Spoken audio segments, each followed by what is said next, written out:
Hi, good evening. I'd like to commence the departmental budget hearings this evening on Tuesday, May 13th. Jen, can you call a roll? Counselor Ash. Counselor Kane. Counselor Campbell. Counselor Devine. Counselor DeBono. Counselor Harris. Counselor Liang. Counselor Mitten. Chairman McCarthy. Present. 6 members, you have a quorum. Thank you.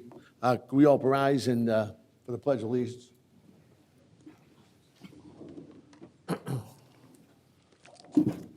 I pledge allegiance to the flag of the United States of America and to the republic for which it stands, one nation, under God, indivisible, with liberty and justice for all. Thank you. Also, pursuant to the open meeting law, any person may make an audio or video recording of this public meeting or may transmit the meeting through any medium. Attendees are therefore advised that such recordings or transmissions are being made whether perceived or unperceived by those present and are deemed acknowledged and permissible. Thank you. Good evening, everyone. We're in the second round here tonight. I'm going to start it right off with Chief Kennedy and the police budget.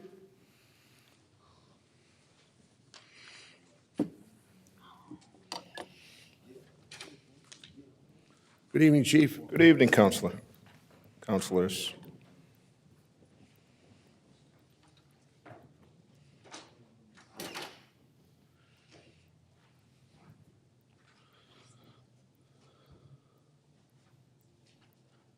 Yeah, you're all set. All right. I know you have a full agenda here tonight, so I'll try and be brief. I did send, I hope you all received it, just sort of a breakdown of some of the things the police department has done in the past year, as well as some of the improvements and things we hope to do going forward.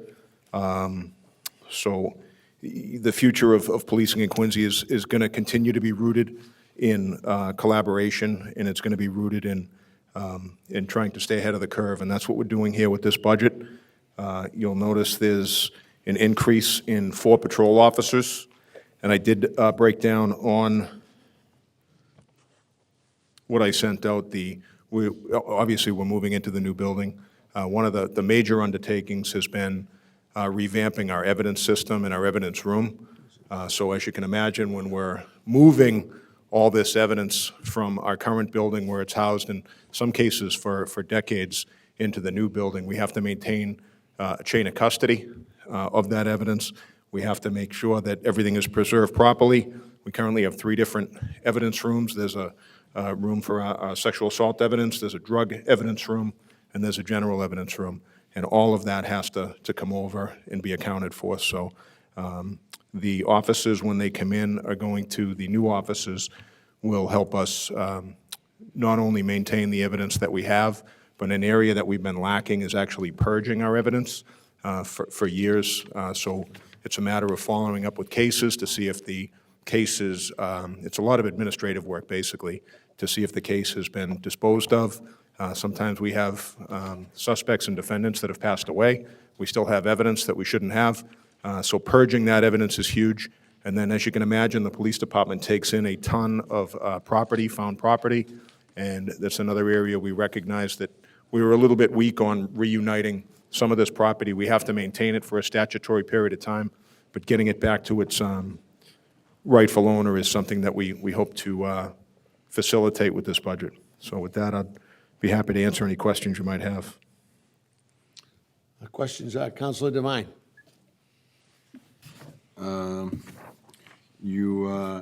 On the senior investigation liaison, that's new. Is it a new position?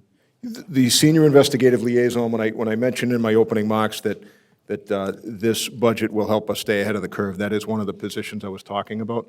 One of the big things we see right now is a lot of scams.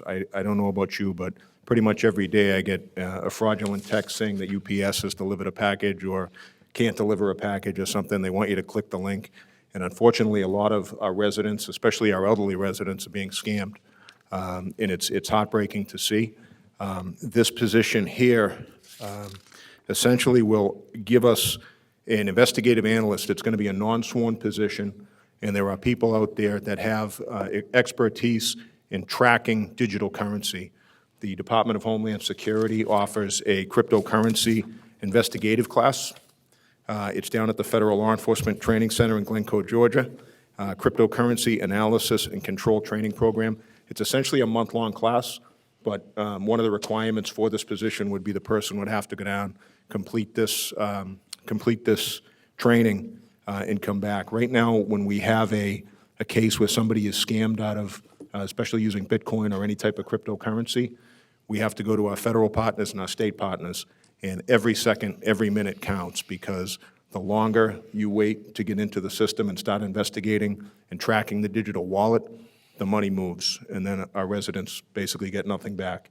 And a lot of these, the suspects, we recognize we're most likely never going to bring them to justice because they're foreign actors. They're in Russia, they're in the Ukraine, they're in China, so we're not getting them back. The best thing we can do for our residents is try and get them their money back, and that's what this position will do. We'll be ahead of the curve. We're essentially, it's a modern crime, and we need modern technology and modern tools to fight it. And I think we'll be the only department in the area that would have our own Yeah, so I was analysts going to ask, capable of is doing that, that. would we be like the first in the state or just the area? I'm sorry, sir? Would we be the first in the state or? I don't know of any local departments Yeah. that have this tool.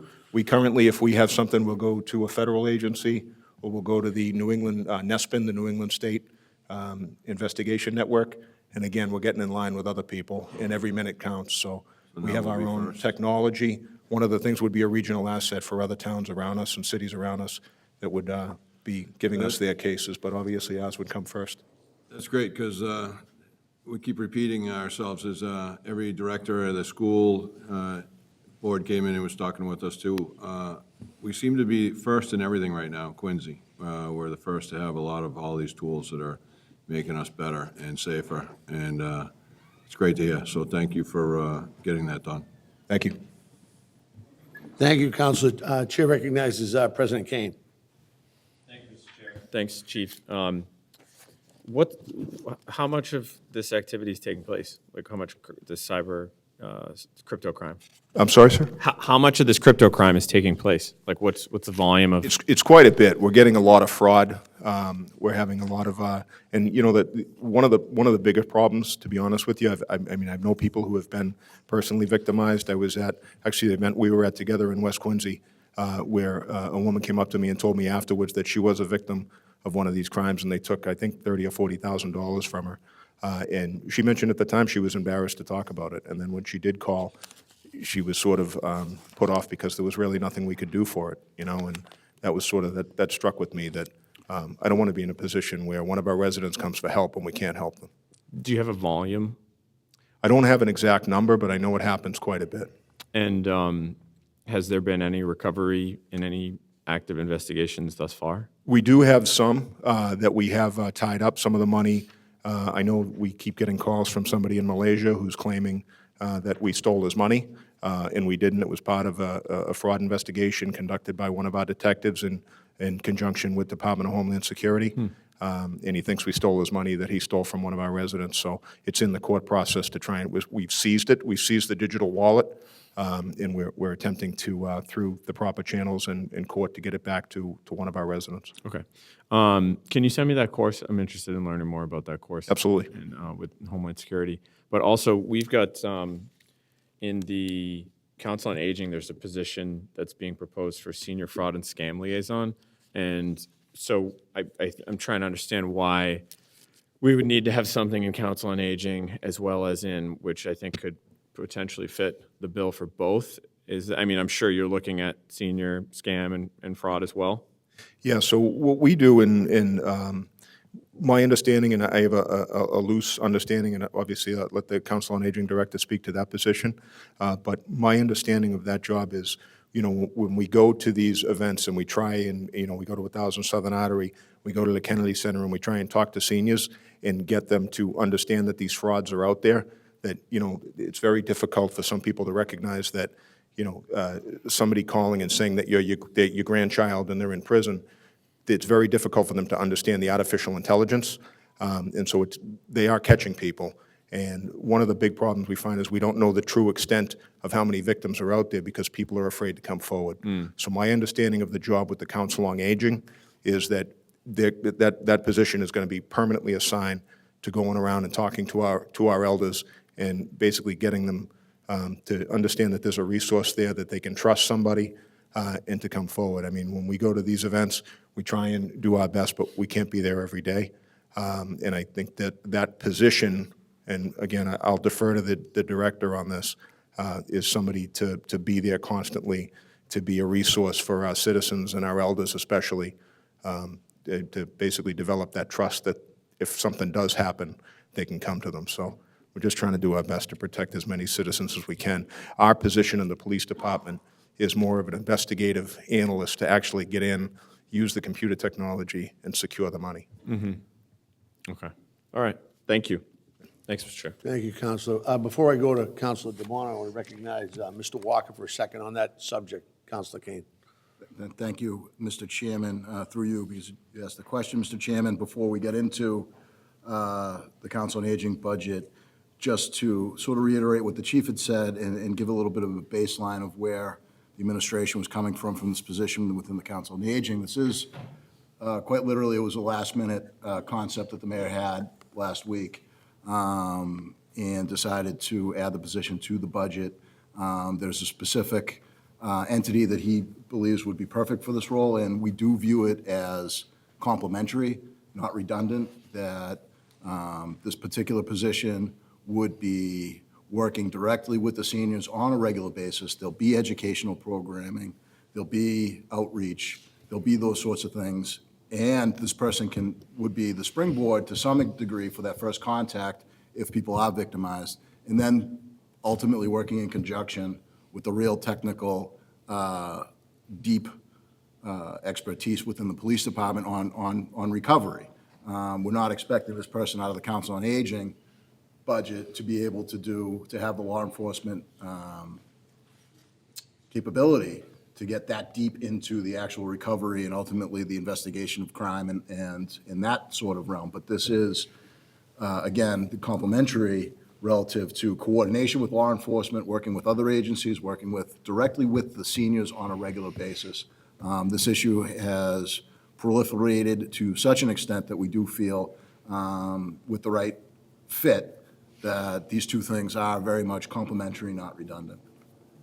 Thank you. Thank you, Mr. Walker. The chair recognizes Counselor DeBona.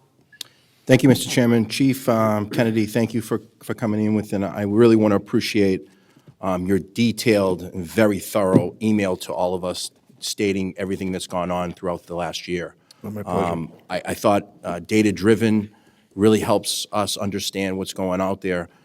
As you write it as an overview, and then you go into citizen concerns with shoplifting, overdoses, which I talk about every year, drug distribution, criminal investigations, mental health, and then you talk about the outreach and education, and then your specialized personnel that you have in front of us, you spoke about tonight. Big thing, obviously, is the shoplifting has increased a little bit this past year. Is that mostly happening in stores, or where is that? Could that be a combination of B&Es, or those breaking and entering into cars, or what's that? Yeah, no, so shoplifting is strictly shoplifting. It's its own crime. And we haven't seen, not just in Quincy, there's been a real regional explosion in shoplifting. And, there's a number of factors that go into it. We have, a neighboring jurisdiction where the district attorney said that they weren't going to prosecute it. So people were just going into stores, and they know they're not going to get prosecuted, and it really exploded in Boston. And, we're right off of the mass transit, and, a lot of the people that we're seeing in Boston, I shouldn't say that, a lot of the people that we're coming into contact with as shoplifters, initially when we were grabbing them, they were saying, "You can't lock me up, this is just shoplifting." And we reminded them that, no, we can and will enforce the law in the city of Quincy. So a lot of it was, first of all, getting our public message out there through social media. We did it through the Patriot Ledger, and other news outlets picked up on it, that Quincy was taking shoplifting seriously. Again, what we saw was in 2024, a 163% increase in shoplifting compared to 2023. So it was an issue. So we came up with a shoplifting task force. There was a sergeant and 2 patrol officers, and they just worked through the holiday shopping season. I think it was September through January. And, following our increase, we did see a 50% drop in shoplifting calls. So the message was getting out there. Again, before we did it, we launched the education campaign that we were going to be out there. I personally sat down with Judge Coven at Quincy District Court and the District Attorney's Office and our prosecutors to let them know why we were doing what we were doing when we were doing it, and they were on board as well. So, again, this wasn't looking to target somebody who was stealing a loaf of bread and a gallon of milk to feed their kids. This was a lot of times commercial retail shoplifting rings, and our local retailers were on board with it. We had many meetings with them. Our task force members met with them almost daily. They're loss prevention people. We had a meeting at the Kennedy Center, and pretty much everyone showed up. So it was very well received, and we keep looking. We have a crime analyst now. We look at our numbers on a daily basis, weekly basis, and compare them to where we were. So if the need be, we will absolutely institute that again. But in terms of getting into, burglaries, we did see a 12% drop in 2024 as opposed to 2023 in reported burglaries and breaking and enterings. And we saw a 30% reduction in reported robberies. So overall crime was down in a lot of what they call Part 1 crimes last year. The shoplifting, I obviously see a lot of video on TV in general, coming out of the Home Depot where they'll grab a lot of different items and just take them out into the lot and put them in the car. BJ's, Costco, like gouging type of shoplifting. Are we running into any of that? Yeah, we see a lot of that at Home Depot. Target in North Quincy was, no pun intended, a big target because the transit is right there, and you can actually time when the train is coming, and they'd be out the back door with things. So again, we did our best to meet with retailers, find out ways that they could sort of target harden as well. That was part of it, things that they could do to help protect themselves. It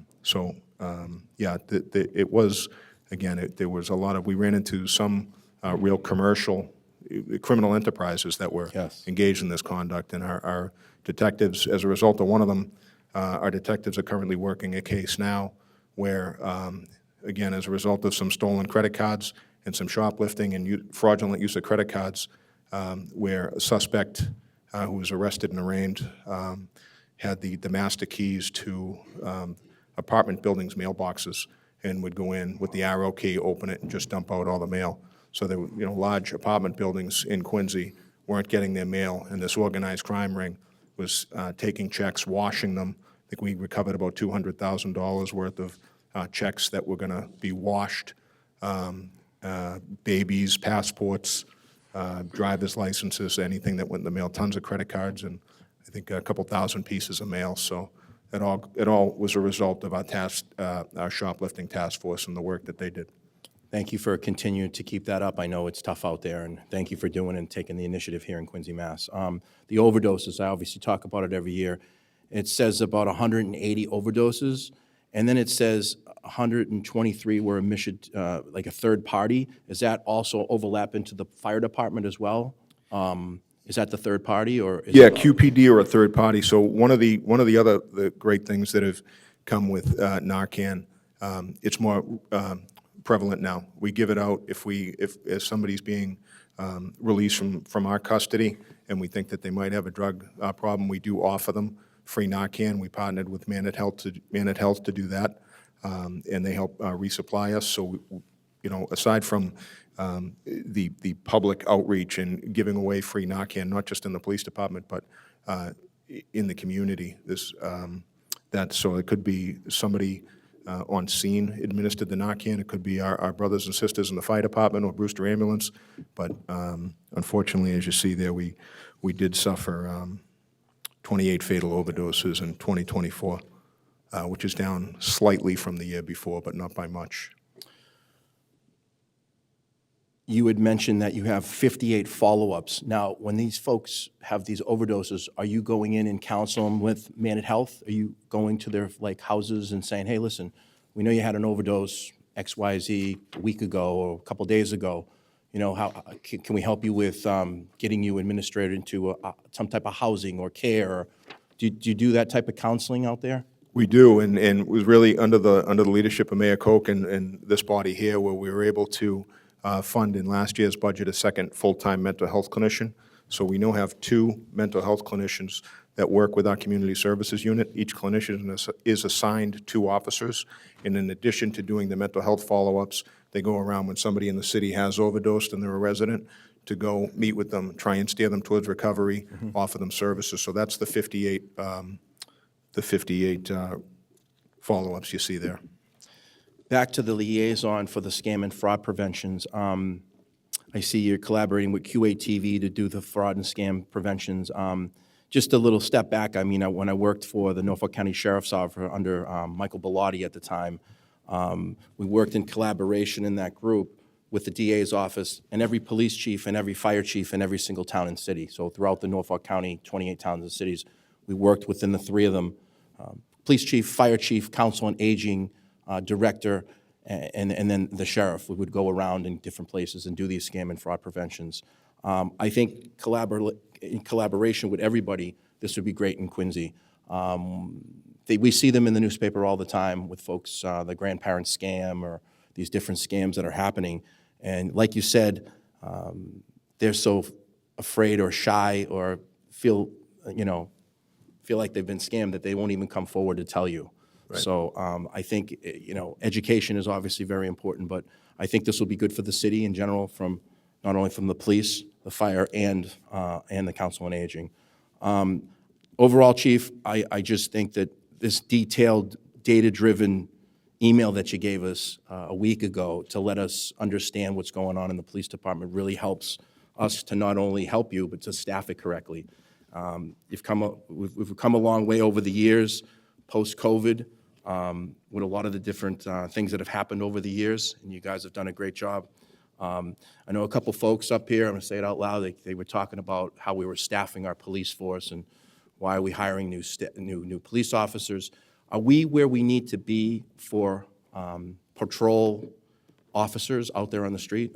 Where is our number, and are we where we need to be to keep the city safe? So to your first point, Counselor, you mentioned collaboration, and we're a department that collaborates, and whether it's with the Council on Aging, with TPAL, we have monthly meetings with TPAL now to try and to address residents' concerns about specifically traffic, special events that we have, road closures, things like that. Collaboration is what makes our city safer and what makes our city the unique city that it is to live in.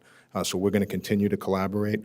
And having the addition of these 4 extra officers allows us to do more things. Our patrol numbers are higher. I've been a police officer in Quincy now for 27 years, and we've never had the level of manpower that we have right now. So because of that, we're able to branch out and do different things and offer more services to the community than we had the luxury of having 25 years ago. I just want to let you know, as a council with the mayor, I 100% back all you guys and women on the police force, and we'll be behind you. I know in some other municipalities, there's some fighting going on. There's some you don't know if the councilors have your back. Well, I can tell you that I believe the rest of this council and myself, we have your back.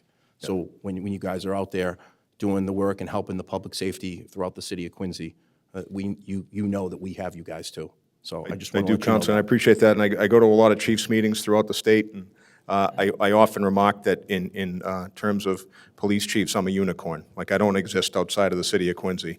I tell people that I come from a city that has a council that supports us, a mayor that supports us, an administration that supports us, citizens that by and large support us. I get more emails and letters and cards about the positive work that our officers do. And when I say I'm a unicorn, I have the easiest job in the city, because the men and women in the department who are out there doing the job day in, day out, they make the department shine, they make us look good, and they make my job very easy. So thank you for saying that. Well, thank you, and I'm happy to support your budget. Thank you. Thank you, Mr. Chairman. Thank you, Counselor. Chair recognizes Counselor Campbell. Thank you, Mr. Chairman. How are you, Chief? thank you for coming up tonight, and the thorough job that you did with the presentation was phenomenal. We learned a lot from it. I was over in a neighboring town at one point, and I jokingly said I wanted to see how fast the cashier was to catch me if I grabbed a putter and ran out to the parking lot. And he said he couldn't chase me if he wanted to. And I said, is that a policy? And he said, it's just they don't do it. And I think that the shoplifting part to that, I think that sends a message. I think, and it's proving itself out, right? You had the decrease in the shoplifting, and I think that's an important point because, you know, we're holding the line and making sure that that may go on elsewhere, but it's not going to go on here. And I commend you for that because I think it's a decision, and I think it's a smart strategy, and really great job. Really, really. Thank you, and I think it it clearly sent a message to the store owners too, and the Exactly. retailers that we supported them. Yep. And we had that back, and we heard a lot in the meetings we had at the Kennedy Center, how much they appreciated that. Yeah, no, it's great. So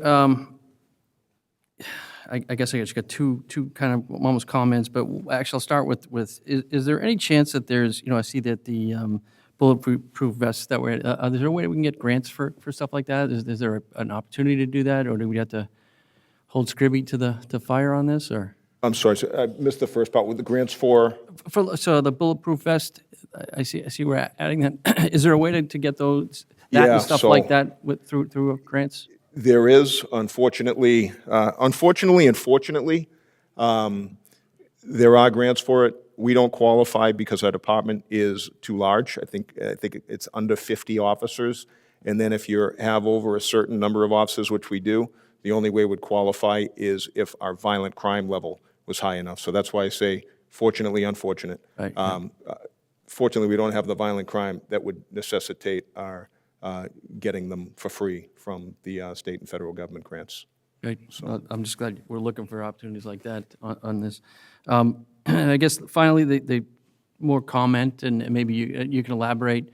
I can't remember where we were, but you spoke in front of a group, and you talked about antiquated laws that have been kind of old, on the books for too long, and they were there for a specific reason, horse-drawn carriages way back in the day that, you know, for whatever they were, and to change them. I think the evolution of policing, and you can speak to this better than anybody, has changed. And I think the mental health counselors that you have, that you're sending out and managing a lot of these, you know, reverted. I can't imagine how many, it's something that I'd love to hear you speak to, because I think it's 7,300 beds in the state reserved for mental health. And I heard that stat the other day. I just couldn't believe it, that there's only 7,300 beds available, I know, for the county corrections. I think that's part of it. But to think that there's that fewer beds for 7 million people, it's shocking to me. And I think by using the mental health coordinators, maybe there's ways that we can treat, and I look at it, and you know, this is the direction that policing is going, and is that something that you're focused on? And are there other antiquated things or other rules that you're kind of looking at to streamline how you're doing business, and along the way? I'd love to just hear what your kind of plan is for the foreseeable 6, 8, 10, 12 months. I'm sorry, how we, Just for the maybe 6 months, 12 months, 2 years, like with long-term planning and on items like this, you know, more mental health coordinators, more, you know, as it goes. That's the evolution of where things are going. So I'm sure you have something in plan. yeah, really, Council, again, Quincy has always been ahead of the curve nationwide in addressing a lot of the issues, whether it was we were the first department to issue Narcan, we were the first department, and I believe it was 1978, to partner with Dove and change the way departments across the country deal with violence in the home. We were the first ones to lock up the primary aggressors. So it's sort of been a challenge for me when I look at the history of all the great things that the Quincy Police Department has done, and I go, what's next for us, you know? Yeah. And one of the things that we did recognize and is outlined in this budget is the law enforcement specialists to get involved and try and get people money back from you know, online currency scammers and crypto scammers. So that was really a big one that I saw was very progressive in this budget.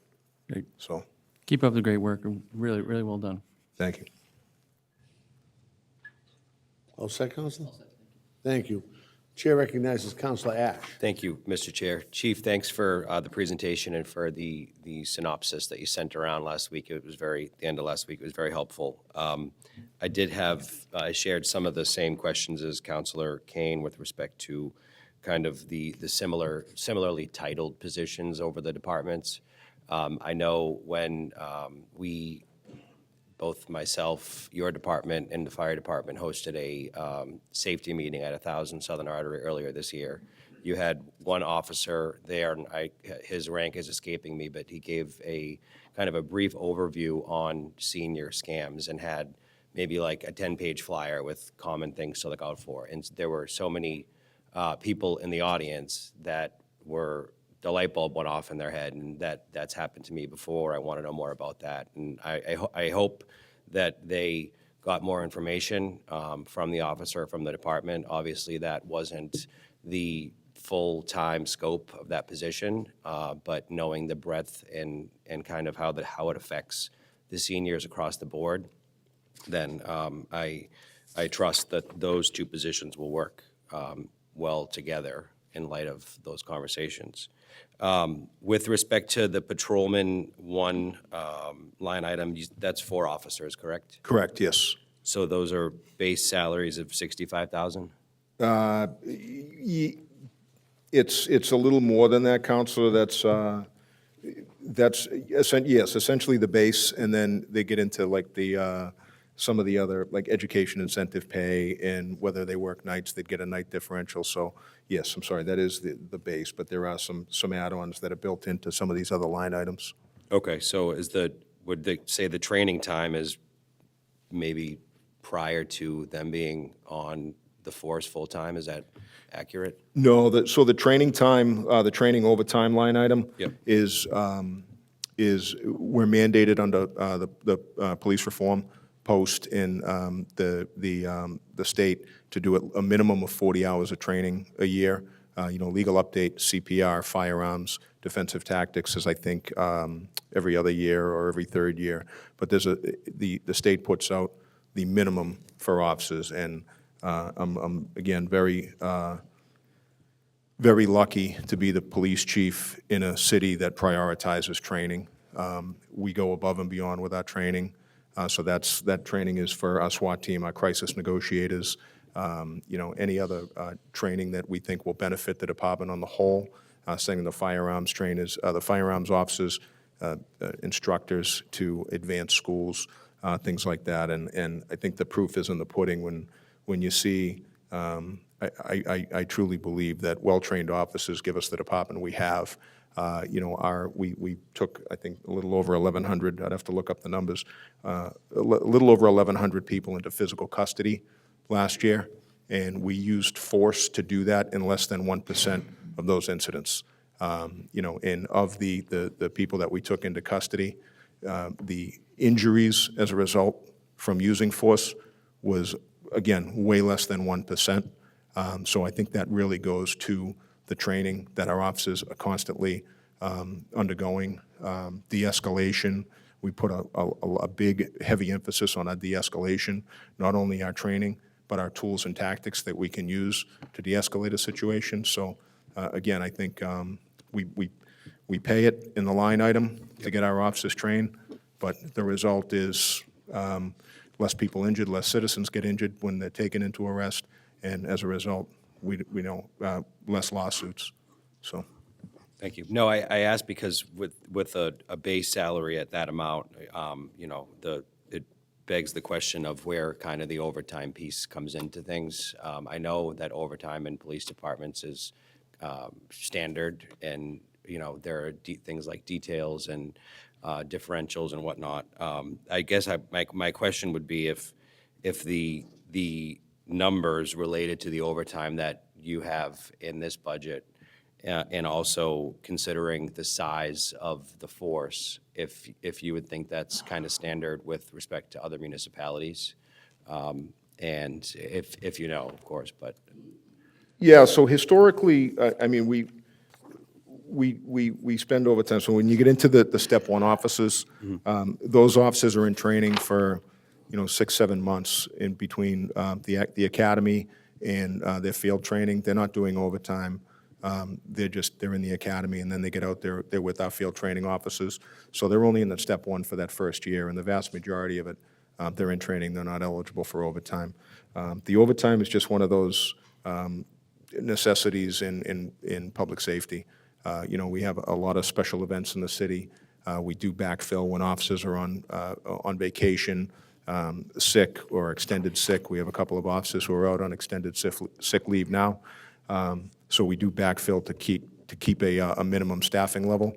But a lot of the overtime does go to special events, severe weather events, and just the number of things we have in the city, whether it's parades and road races and things that make our city vibrant, come with a cost. We pull in officers on overtime to cover those events and make sure they're safe. Thank you. So I think what I gleaned earlier from I believe it was Councilor Devine's question, I'm sorry, Councilor Campbell's question was, this year we have a line item for bulletproof vests essentially because our crime rate's gone down. Is that accurate? We don't have the level of violent crime that would allow us to participate in the federal and state grants for them to pay for our vests. So that's a win. That's a win. That's a win. Yep. Notwithstanding the line item. But That's of course, and you know what? And of we course do there's take no- advantage. We take advantage of a lot of grant streams. Sergeant Christine Hurton and Lieutenant Bob Gillen do a tremendous amount of work to bring in federal and state grants. Just in we're in a UASI region, urban area security initiative, Boston, Cambridge, Quincy, the areas around Boston. And we took in about $660,000 in grant funding and UASI grant funding last year. And then we also have, a lot of Department of Justice grants that Sergeant Hurton works on. So we do get as much grant money. So if there was grant money available for vests, believe me, we would sniff it out. And then my last question would be related to the new public safety headquarters and how it may relate to next year's budget. Do you have any thoughts of whether costs will go up or costs will go down, or basically how the move, maybe notwithstanding specifically the time it's going to take to move, because I'm sure that's going to be something in and of itself, but how once you're in the building, if that kind of running out of the new public safety headquarters is going to be the same or less expensive or kind of more expensive? Yeah, in terms of just moving in there and operating the building, I don't see any changes. I know I've spoken to Steve Crucial, who's the project engineer there, and there was some money set aside for some of the things like the move and moving the evidence, and obviously under, be some overtime for our people to supervise and maintain the chain of custody for a lot of the evidence. But there are moving companies that would come in and do all that. My understanding is a lot of the equipment and things that were going into the station are already there. So there's going to be a transition period, but I don't see a substantial increase in any of our overtime or things like that. I think it's going to be I'm hoping for a very smooth transition into the new building. And I don't have any indication that it won't be anything but smooth. Thank you. Chief, thank you. Most of the issues that I call you on are confidential, but you always answer, and I appreciate that. And thank you for your hard work and the department. And I know we're very happy with our new community police officer as well. So. Oh, great, yeah, Veronica's great. It's working out well. So thank you very much. Thank you, Counselor. Chair recognizes Counselor Harris. Thank you, Chief, and I apologize. I missed the beginning of your talk, and because I was downstairs at a zoning board meeting, but I heard some of the things that have been brought up, and I don't mean to echo some of my colleagues, but as Councilor Ash mentioned, I'm thrilled that Officer Marr, he sent me every month a monthly check. Is there any issues? Which is great to have communication like that. It's fantastic. And I remember, and you mentioned de-escalation, the training. Well, I have to tell you, you answered your phone on a Saturday and you sent the cavalry to my neighborhood during during Porch Fest, and I can't thank you enough for that. And throughout the evening, as things were going, you couldn't even use, the word de-escalation was perfectly done. It's the perfect word. No real serious incidents, a few kids just being kids being kids. But you've been right there. It's great. I want to ask one question, though.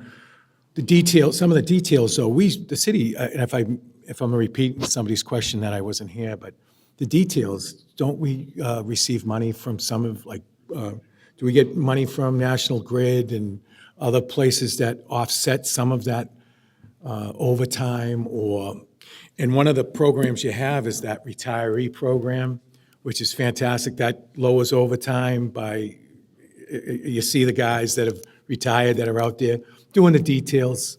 That must be a big help too, and you folks must encourage it, because I see some of the same folks throughout the city, and I think that's tremendous. That saves tax dollars, but we do get money for details. Am I correct on that? Yeah, so I looked at some of the. So just to clarify one thing, Counselor, so the retirees would be working details, not overtime. So they're not Right, working city exactly. overtime. So they'd be working, we do allow Yeah. our retirees who stay current on the post standards and they do the yearly training to work details, and we do have a number of them.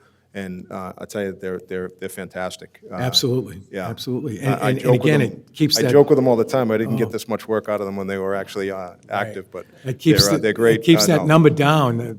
That's no time and a half. It's just plain straight time, which is great. And Well, for the details is a completely separate item. Those are paid for by the contractor. Yep. The city actually makes a little money on those. They take a percentage as an administrative fee that goes into the general fund on any detail. I want to say it's 1 or 2% that the city makes on a detail. So those are the officers you see working for, National Grid or Verizon or one of the construction companies. That's not coming out of the city money. sure, I just want to thank you, and you see the guys out there. I've not heard of any unprofessionalism for a long time since I've been in office. So. Thank you. With that, I commend you and, of course, the administration, how everybody does business with public safety. And with that, I want to make a motion to approve. Thank you. Thanks, Counselor. Thank you. Counselor Harris has made a motion to approve. Just a couple of comments, if I could. Chief, you've done a great job since coming on board. I know how highly respected you are by, your colleagues and by everyone in the city with the way you carry yourself. As Councilor DeBona said, that was a very well-thought-out, detailed letter that we got on your budget, which made it real easy for us to look at one of the biggest budgets, that we handle here tonight. Right. So you've done a great job. With that, Councilor Harris has made a motion. Any more conversation? Seeing none, all those in favor? Opposed, and the ayes have it. Thank you. Thank you. The next item we go to is to animal control. Motion to approve by Councilor Devine. On the motion, Councilor DeBona. Thank you, Mr. Chairman. Chief, I know you're up here with the animal control. The new animal shelter looks beautiful, by the way, and I took a tour through it on Wednesday and as well as the open house on Saturday. We have a little surgery room in there. We have a canine unit. It's phenomenal. It's over the top, and I saw a lot of folks visiting both days, coming through the facility. It's been great. With that being said, I know in the past, over the years, we've dealt with some folks that have been bitten by dogs. The off-leash situation, especially in parks that have fencing. Let's just say Quarry Hills, we'll say, for instance. Quarry Hills, when I go up there in the daytime sometimes, there'll be dogs off-leash, running around, doing their little thing. But unfortunately, if they bite a child or bite a senior, bite anyone, how are we doing with that? I dealt with some stuff over the years. Have we gotten a handle on the off-leash Are we enforcing that? How is that going? Yeah, so our animal control officer, Nick Malvesti's been doing a fantastic job. And we did have an assistant. We finally were able to hire an assistant animal control officer. And unfortunately, she was bitten by a large dog, only a couple of weeks into her job, and she's been out. She had a pretty significant dog bite. So it is an issue. I don't know how you get some pet owners to be responsible.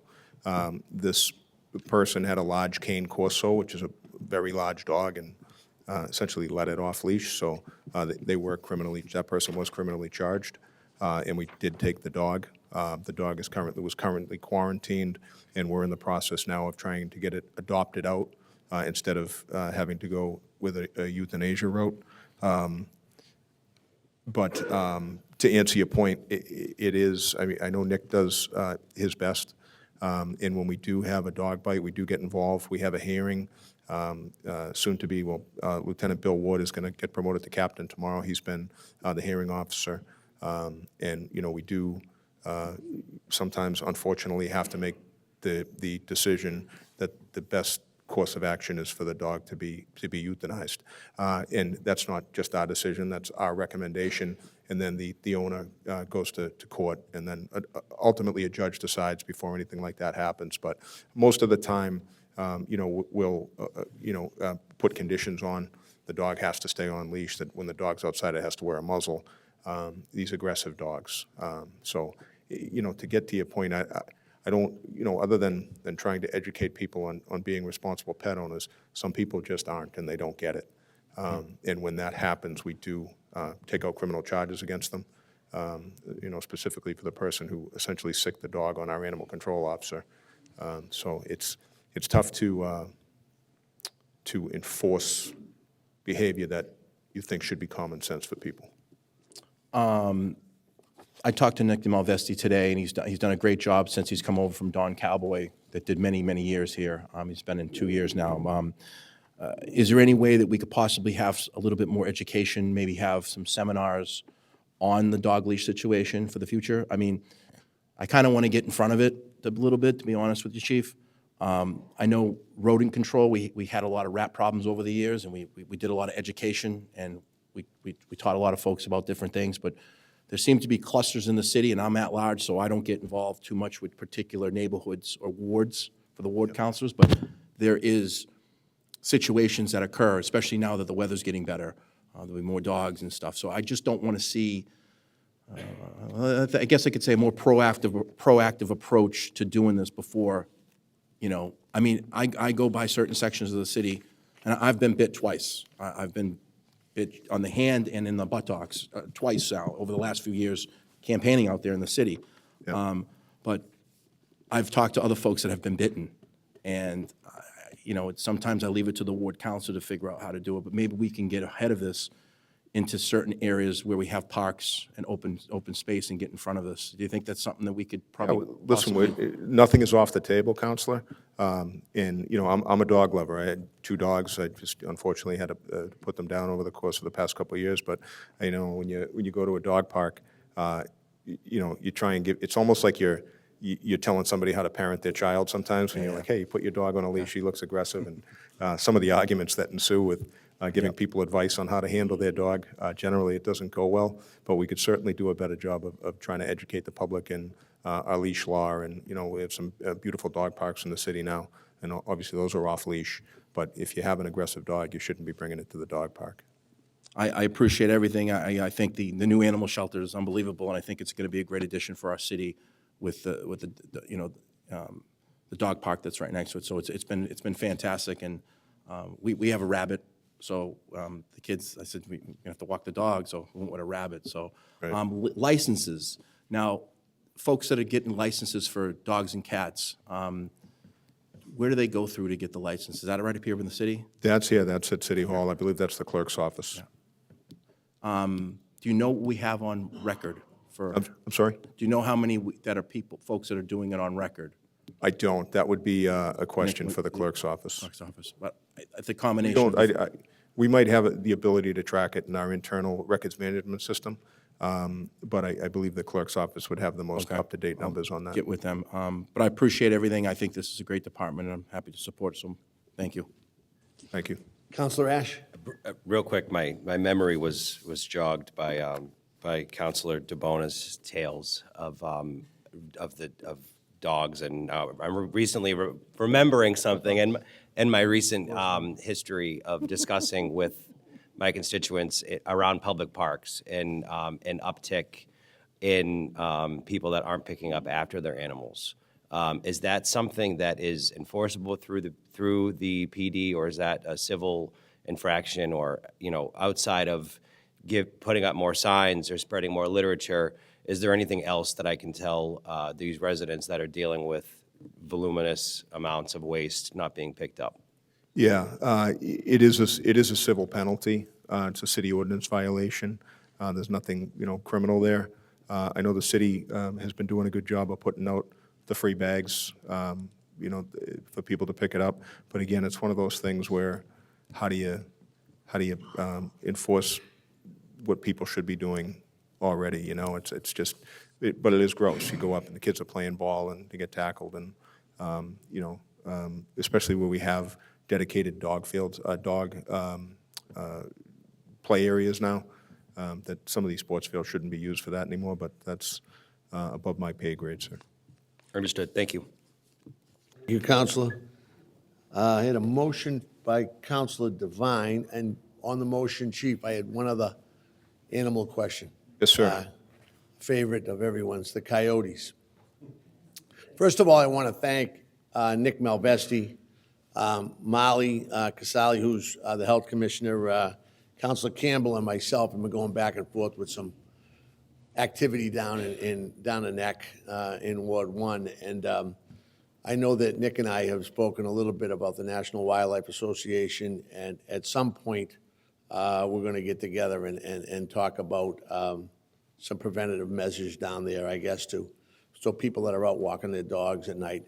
I know it's mating season. I know it might be the same coyote running around. There might be a few more, but I just want to thank you. I know that you and I had spoken a little bit. Some of the officers had drifted down to Atherton and Howe and down to the playground, and they were kind of in odd spots and where they usually aren't, and during the day, too.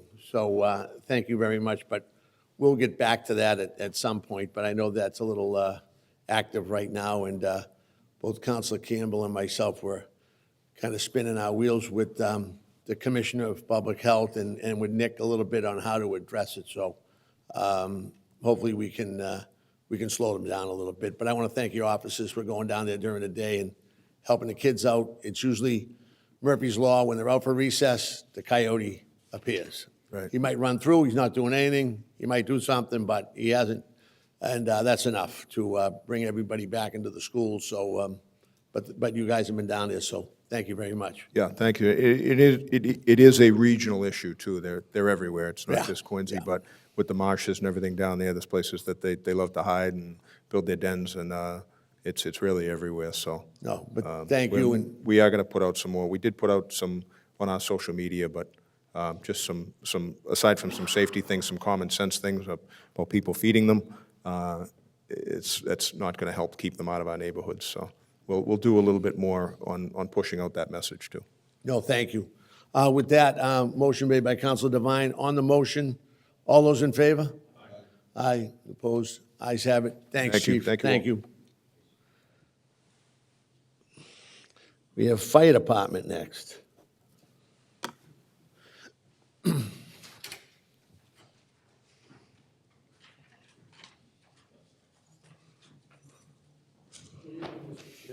You don't have any dogs, Dalmatians at the station or anything, Joe, right? I got 3 dogs at home. You can have one if you want. Stay off of that.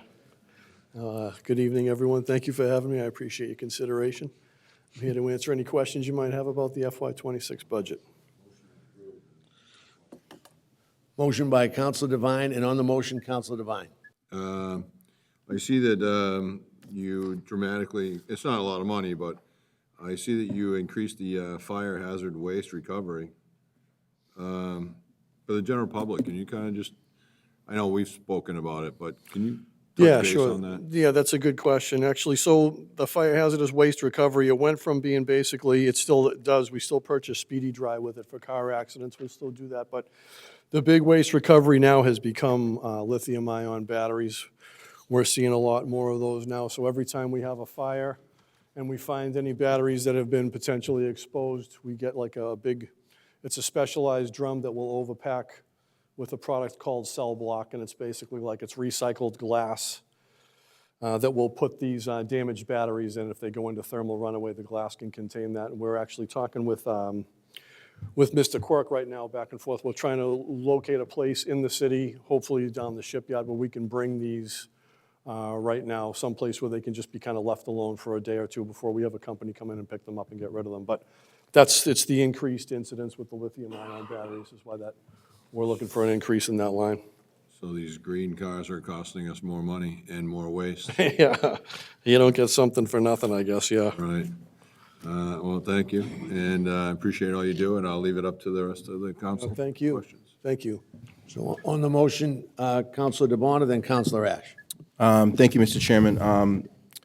I just want to say thank you for all your hard work, Chief, and all the firefighters. Also want to say congratulations on the first female Quincy firefighter this Yeah, past year. yeah, It's been a great addition to this It Quincy has Fire. been, yep. Was here at the ceremony some months ago, and it's great. How are we looking, you think, personnel-wise? How do we look now in the city to where we were years ago and where we are today? Oh, personnel-wise, I mean, it's a different game altogether. I mean, Mayor Koch has brought us into the 21st century. I mean, we have, more personnel now than we had. We're seeing numbers that we haven't seen since the early 80s. And you can never, we say it all the time, manpower is what puts out fires. You can't have too much manpower. We have 24 more members coming on. They're going through a drill school right now. We were out at Logan Airport with them today doing burns. And it's, you cannot have enough manpower. They just had a fire yesterday at 41 Holbrook Road down in North Quincy. Engine 2 showed up with 4 members on the truck, and they confined it to the room of origin. And that's what we're supposed to be doing. It's a 4-man engine company. They go right to work, and they're nipping these fires in the bud more and more frequently, and that's the name of the game. We're being outfitted to succeed. So. I just want to say thank you for everything that all of you do, and I appreciate all your hard work, and we're looking forward to the future. And thank you. Public Safety Headquarters as well for some personnel in there Yeah, as well. thank you. I So, appreciate the comments. Thank you, Chief. Thank you. Thanks, Counselor. Counselor Ash? Thank you, Mr. Chairman. Thanks, Chief. My questions are just surrounding the new hires that are, I wanted to ask if they're in the budget. I think what the stats that I read were you were expecting 27 new firefighters, but then there was a grant and there's some retirees. So that you're they are reflected in this budget, yes. Okay, and what, is a grant covering a portion of, So we have a grant for 3 years that's covering 16 of them, salary and benefits as well. So the period of performance will go from March 2nd of this year to March 2nd of 2028. are the salaries for those 16 individuals still in the budget? Yes. And then when the grant money kicks in, what happens to that for those that So are the grant listening money at we'll home? put in to get reimbursed. The way that it works is we'll take on these 16 members.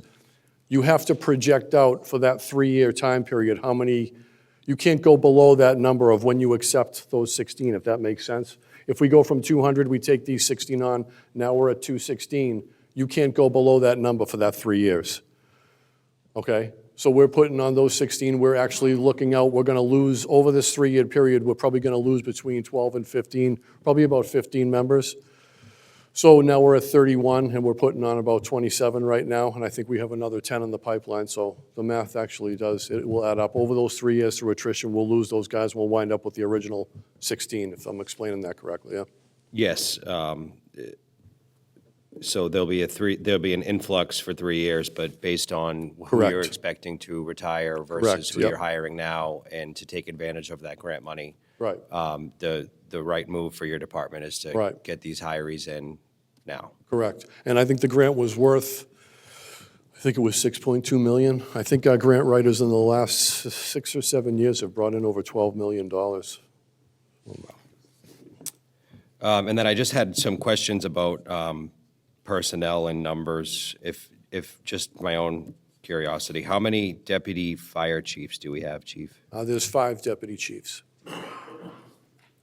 And did you just say 31 firefighter, 27, did you say for firefighter threes? So we just brought 27 over. 3 of them came from other departments, so they went right on the trucks. We have 24 in a drill school right now.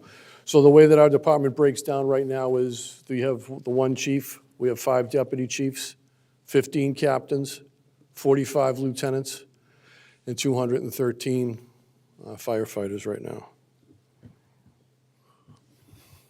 Okay.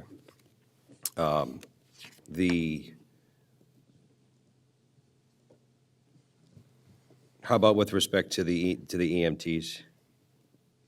I'd have You know, to see a roster. The vast majority of our guys are EMTs, but I don't know a number offhand. There's just for the line item that says EMT fire, I didn't know if that Oh, was, yeah, yeah. those were. That's the stipend that the people that do carry a license will get through the contract.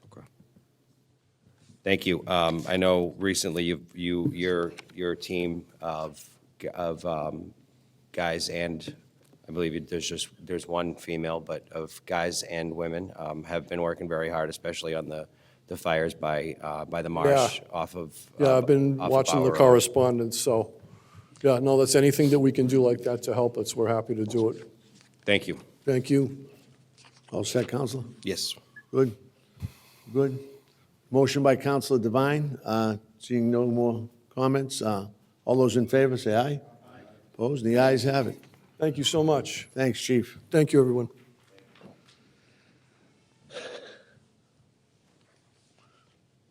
Sarah, Library.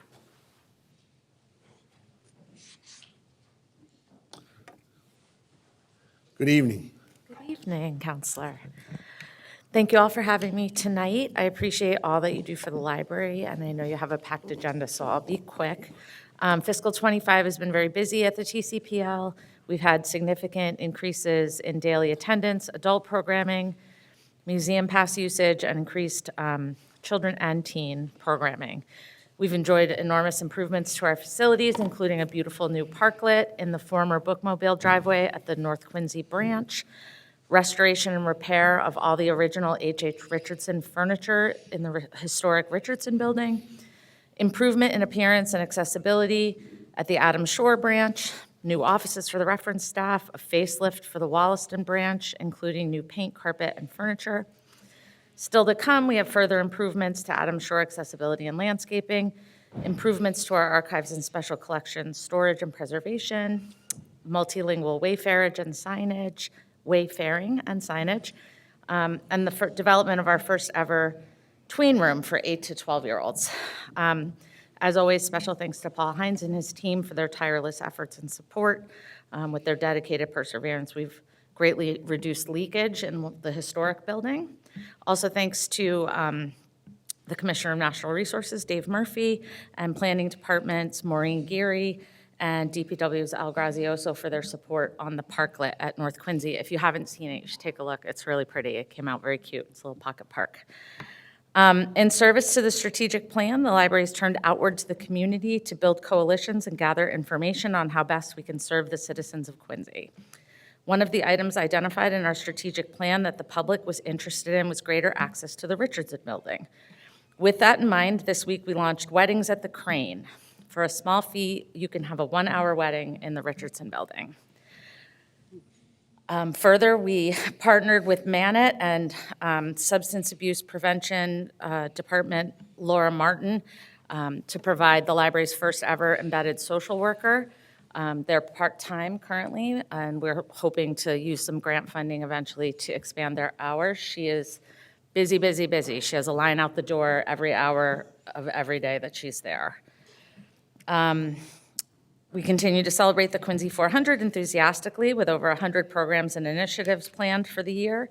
We're looking forward to hosting best-selling author Grace Lynn this summer. And on Flag Day, we will launch our collectible Quincy 400 library cards with individual designs for each location. Internally, we've restructured our service model, which has enabled us to offer more tailored service on each floor of the main library. And we continue to review and update many of our policies and procedures. In the pipeline for next year, we're going to develop a book bike, which is like a bookmobile, but a bicycle. We're going to keep going on America and Quincy and celebrate the 250, and we're going to offer sensory kits for differently abled library patrons. There are some modest increases reflected in our budget, primarily to meet the requirements of the collective bargaining agreement, but also to statutorily meet the materials expenditure from the Mass Board of Library Commissioners, and a small increase to the supply budget. Additionally, we are hoping to add one position, a librarian 3, an assistant reference coordinator. Every year, I like to remind you all that I consider myself truly blessed and honored to work with the staff at the library every day. They perform at the highest levels under what can be extremely challenging circumstances. 2 other quick notes about staff.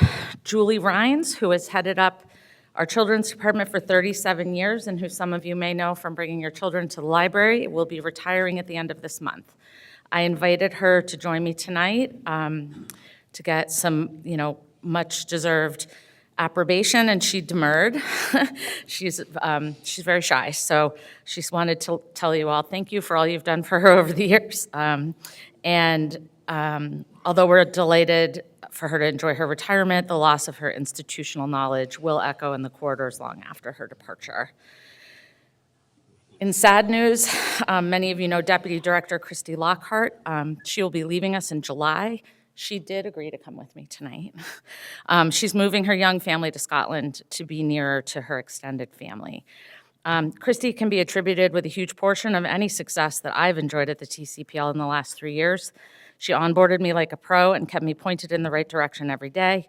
She saved me from gaffes and pitfalls too numerous to count, including some corrections to this very presentation this evening, and I will be forever grateful. The only upside is that once we're no longer colleagues, we can be friends. I'd like to take a moment to thank Mayor Koch for his generous support of the library, all of my fellow department heads for being so supportive, and all of you for your kind attention, and I'm happy to answer any questions you have. Counselor Harris. Thank you for all you do, and motion to approve. Thank you. Thank you. Thank you so much. Thank you. Yep. Well, on the motion, Counselor DeBona. Thank you, Mr. Chairman. Sarah, thank you for coming up with a nice detailed. This is a very important resource for the citizens of the city of Quincy.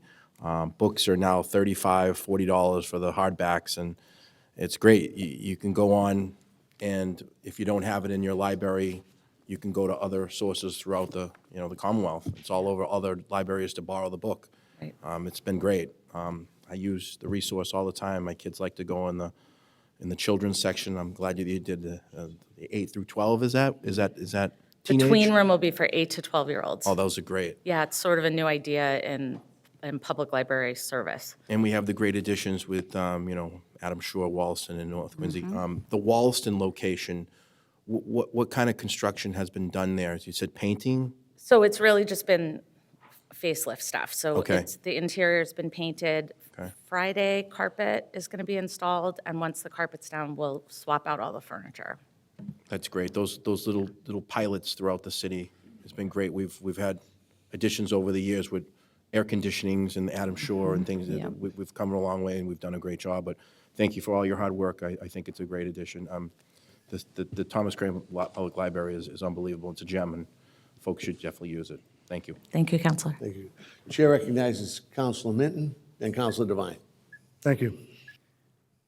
Thanks, Director, for coming. How many security officers do you have? We have 2 safety officers, both full-time. We have full coverage now. Every hour we're open, except like there's 2 or 3 here and there that we aren't able to cover in that many hours. Okay. What kind of training do they get? So we try to hire people who are experienced in safety. We're actually onboarding a new one right now who has almost 20 years working as a safety officer. He's also worked at the Belmont Police Department, some universities and high schools, so we think his experience will be very relevant. I didn't hire the previous Safety Officer Vaughn Driscoll. I'm sure a lot of you know him. He's a big guy around town. But we do, as a staff, engage multiple times a year in staff trainings for de-escalation, for how to provide trauma-informed service to people who are experiencing homelessness and suffering from substance use disorders. We do Narcan training, we do active shooter training, we do major bleed training, all of us. Excellent, thank you. Thank you. Counselor Devine? How are you, Director? Thank you very much for coming in. Just had a quick question about the senior library assistant. It seemed to have gone up about $260,000 this year. Is there a new position, or is it? I can give you the line number if you want. It's So this is a little complicated to explain, but we use the city, we use Munis, right, to run all our reports. We're in the middle right now of a project where we're aligning people's actual positions, like getting everybody's title reflected accurately in Munis and putting everybody in the right bucket, lining them up with what's called a position control number in Munis. Unfortunately, at the time of this report being run, we're about halfway through. So people are getting moved, so if you look at it, it pretty much zeroes out. So, for example, you'll see there's a line for chief cataloger that we have $89,000 and we've spent $0 of. That's because right now that person is incorrectly in archivist librarian, where you'll see that we are, archivist 2, where you see we're about that much overdrawn. So it'll all get straightened out and everyone will wind up where they belong. So no, there haven't been library assistant increases. okay.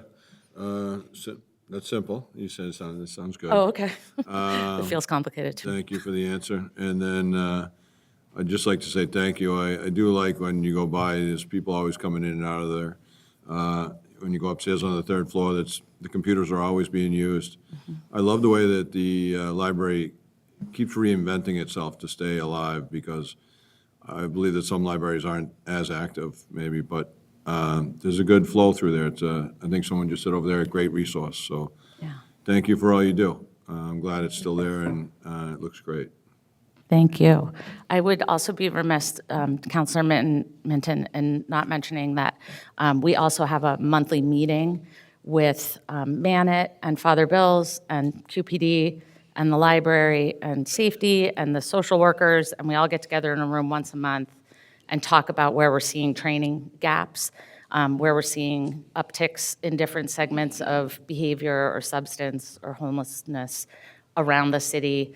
And that helps inform our safety officers as well as the rest of our staff to keep our eyes peeled. So for example, if there's something on the street that isn't responsive to Narcan, we need to know that, because we're going to give you Narcan anyway, but if it doesn't work, when EMTs come, we need to be able to tell them, we gave them Narcan, we don't think that's what it was. So there's that level. That's sort of a admin level. All set, Counselor? All set? Chair recognizes Counselor Campbell. How are you? how Thank are you you? so much for coming, and I really just had something quick, and maybe you can do a 30-second commercial for your hour-long wedding. Oh, sure. Yeah. Yeah. I think it's great. So I would be remiss in not crediting the Boston Public Library. Many of you have probably seen in the society pages that the Boston Public Library has long offered big, huge, fancy weddings that the fee is $60,000, and then you have to use their caterer, you have to use their florist, you have to use their furniture rental. And in 2020, people started asking why their public building, the People's Building, was only accessible to rich people. So they created this concept of a 1-hour wedding. And so you can book a 1-hour wedding with us. We offer a weekday one, a weekend one, and an evening one. It's $200, I think, is what we settled on. And when you can bring 12 guests, no food, no pets. Our archivists are very, very, very good caretakers of that building, no pets in there. And when you arrive, the building's closed, it's clean, the lights are on, There's 12 chairs, there's an aisle, there's flowers, there's an altar. You can pick one of 3 locations: fireplace, the clear windows that look over the Olmsted lawn, or the stained glass windows in the Aiken L. And you come in, we have a Bluetooth speaker there for you, you hit your playlist, you bring your officiant, and you get married, and then you have the run of the building to take pictures. So do you have to like do it in hushed tones? Is that, No, we close the. I was kidding. No. That's great. Yeah. I think it's thank great you. use of the. Yeah, we're excited to see how it goes. Awesome. Thank you. Thank you, Counselor. I get a, Counselor Ash? Just quickly, thank you, Sarah, for the overview. I was going to ask about the library of things, actually, and how that's going for you all. So good. Yeah, It's so it busy. seems like Things it are was- out all the time. Things wear out. We have to replace them. They get used so much. We had an inflatable kayak get added this year. There's a vendor we buy things from that if you spend a certain amount of money, they give you things. And the things are all really like weird things that you're like, who would want an inflatable kayak? And so we got that this year. That went out all the time. So it's going really, really well, and it works nicely in conjunction with the new makerspace as well. So people can learn about how to use technologies in the makerspace and then borrow some of those technologies to take home from the Library of Things. That's so nice. it's going really well. Nice. Did the kayak make it back? It does. Okay. It does. All It right, made it that's back. important. Dry and reasonably clean. There is a some considerable increases in salaries, I believe. I just want to be clear, based on what you mentioned earlier, these are all collective bargaining agreements except for one new hire, right? There's one new position created. Okay, yeah. and what's that new position again? It's a librarian 3, and it is the assistant reference coordinator. So it's an assistant department head position. Okay, and when do you expect to have kind of the titles rectified with I hope with the numbers? long before you see these reports again. Ideally by midsummer. Okay, I would be interested just to, I'm sure that, I understand with what you're saying with the titles and the amounts. The bottom lines are correct. It's just a matter of matching up given the software that you're using. So I would be interested to see that when it is done. But thank you for the answers. Yeah, thank you. Thank you, Counselor. Motion made by Counselor Harris. Seeing no more comments on the motion, all those in favor? Opposed? The ayes have it. Thank Thanks, you Harry. all. You run a great program. Oh, thank you.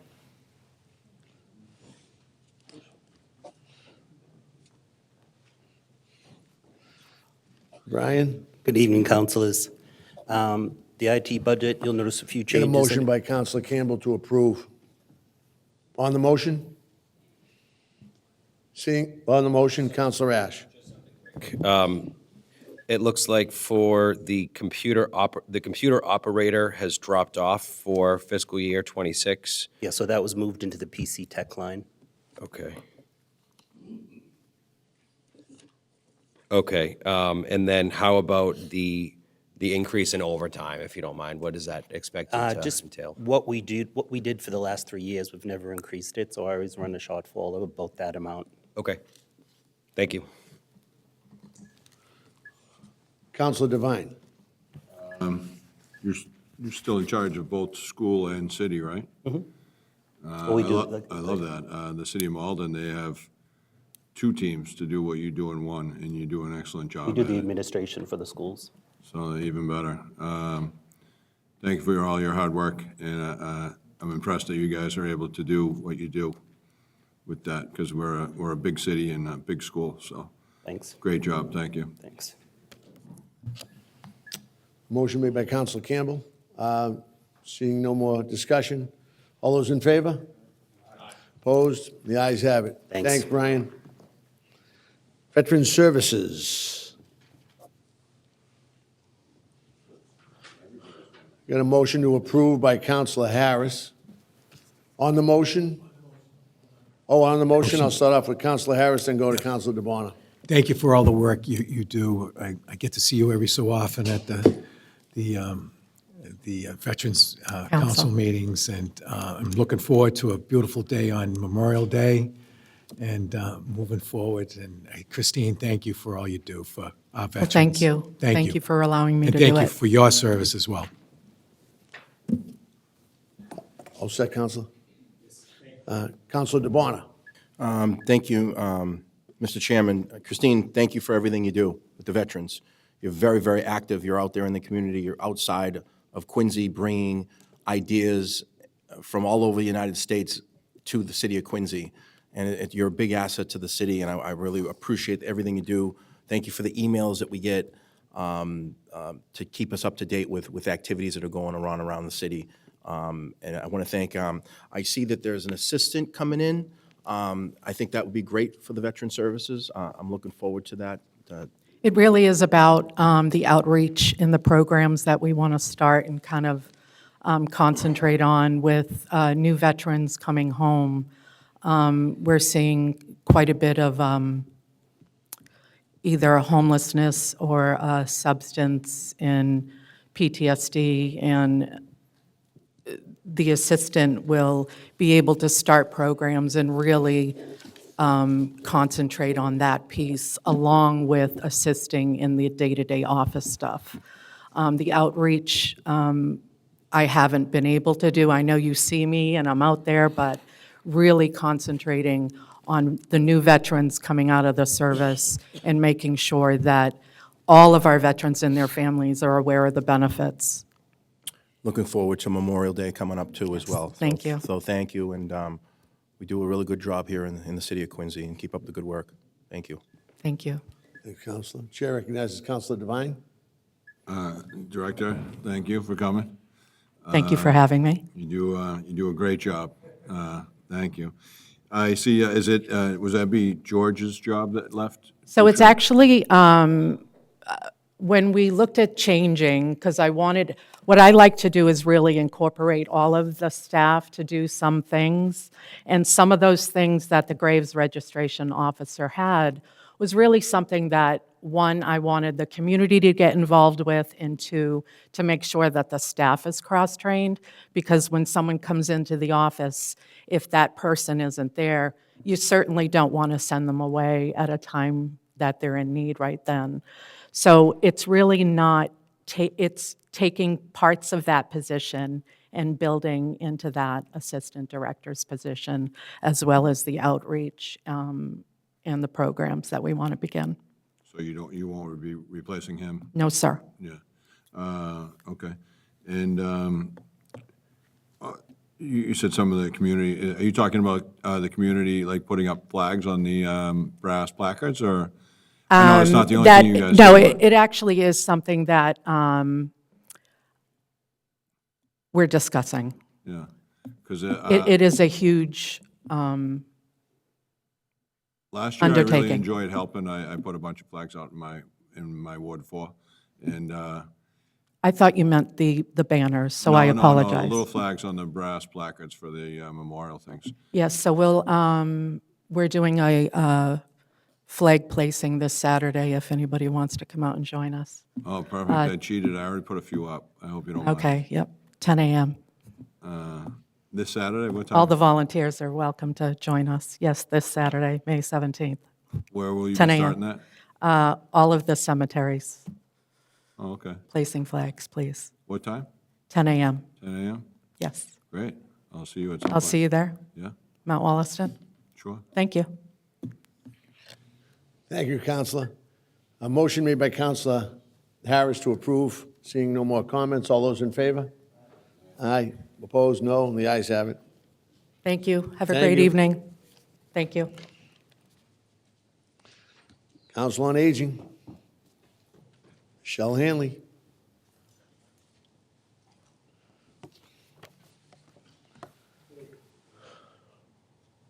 Motion to approve. And on the motion. Thank you. And Michelle, thank you for, doing a great job. Obviously, I drive by every day. I drive by the facility over at the Kennedy Center. Always a lot of activity going on.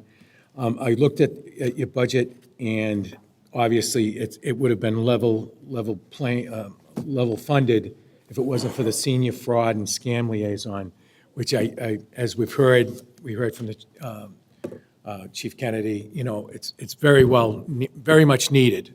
So that's why it's really easy to approve this budget right here, and thank you for what you do for next year for us, because I become a senior next year, so. Or are we now? I don't know, Dave. You're old, are we now? You win now. Yeah, because I know you're a little older than me, so, thank you. But thank you for all you do, and all your staff, and all the volunteers and everything. Thank you, Councilor Thank you. Harris. We'll mail you an application. On the motion, Counselor Minton? Thank you, Director. I wasn't present when Chief Kennedy was talking, so I'm not sure what they were talking about with the scams, but how many seniors are members at the senior center? We have 2,000 active members so far this year in FY25.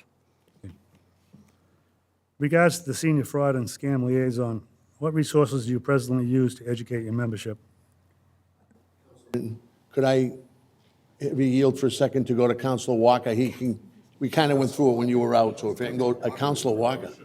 That'd be scary, wouldn't it? Mr. Walker? Through you, Mr. Chairman, relative to this position, I did address it a little bit earlier, to be fair to the department head, Michelle, because this was sort of a bottom of the ninth pitch by the mayor a few days, the week before the budget was finalized.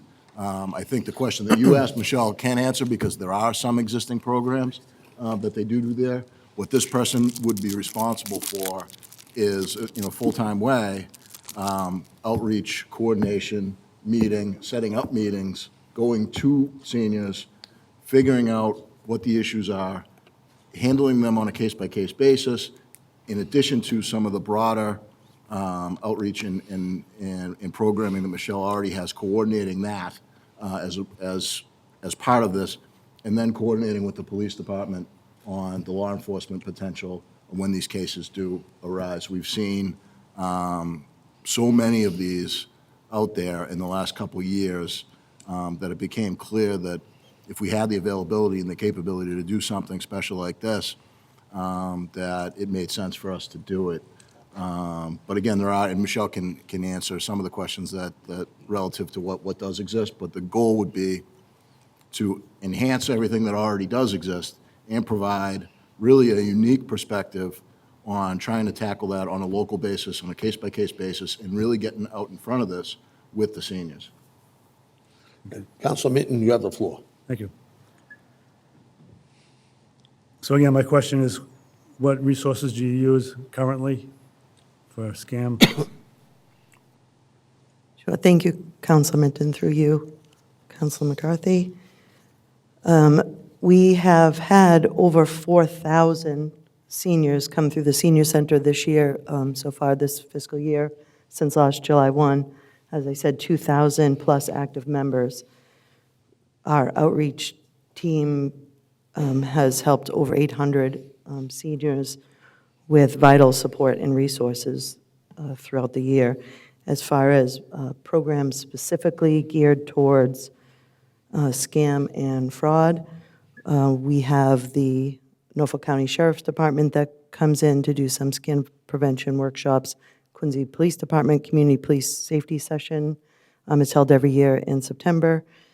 The Massachusetts Office of Consumer Affairs comes in and does a workshop and a table sit. U.S. Postal Service came in twice to do table sits. Quincy Credit Union has come in multiple times through the year as well. Types of things offered at the senior center are cybersecurity, bank fraud, red flags, being safe online, teaching our parents when not to click on those text messages and emails that come in.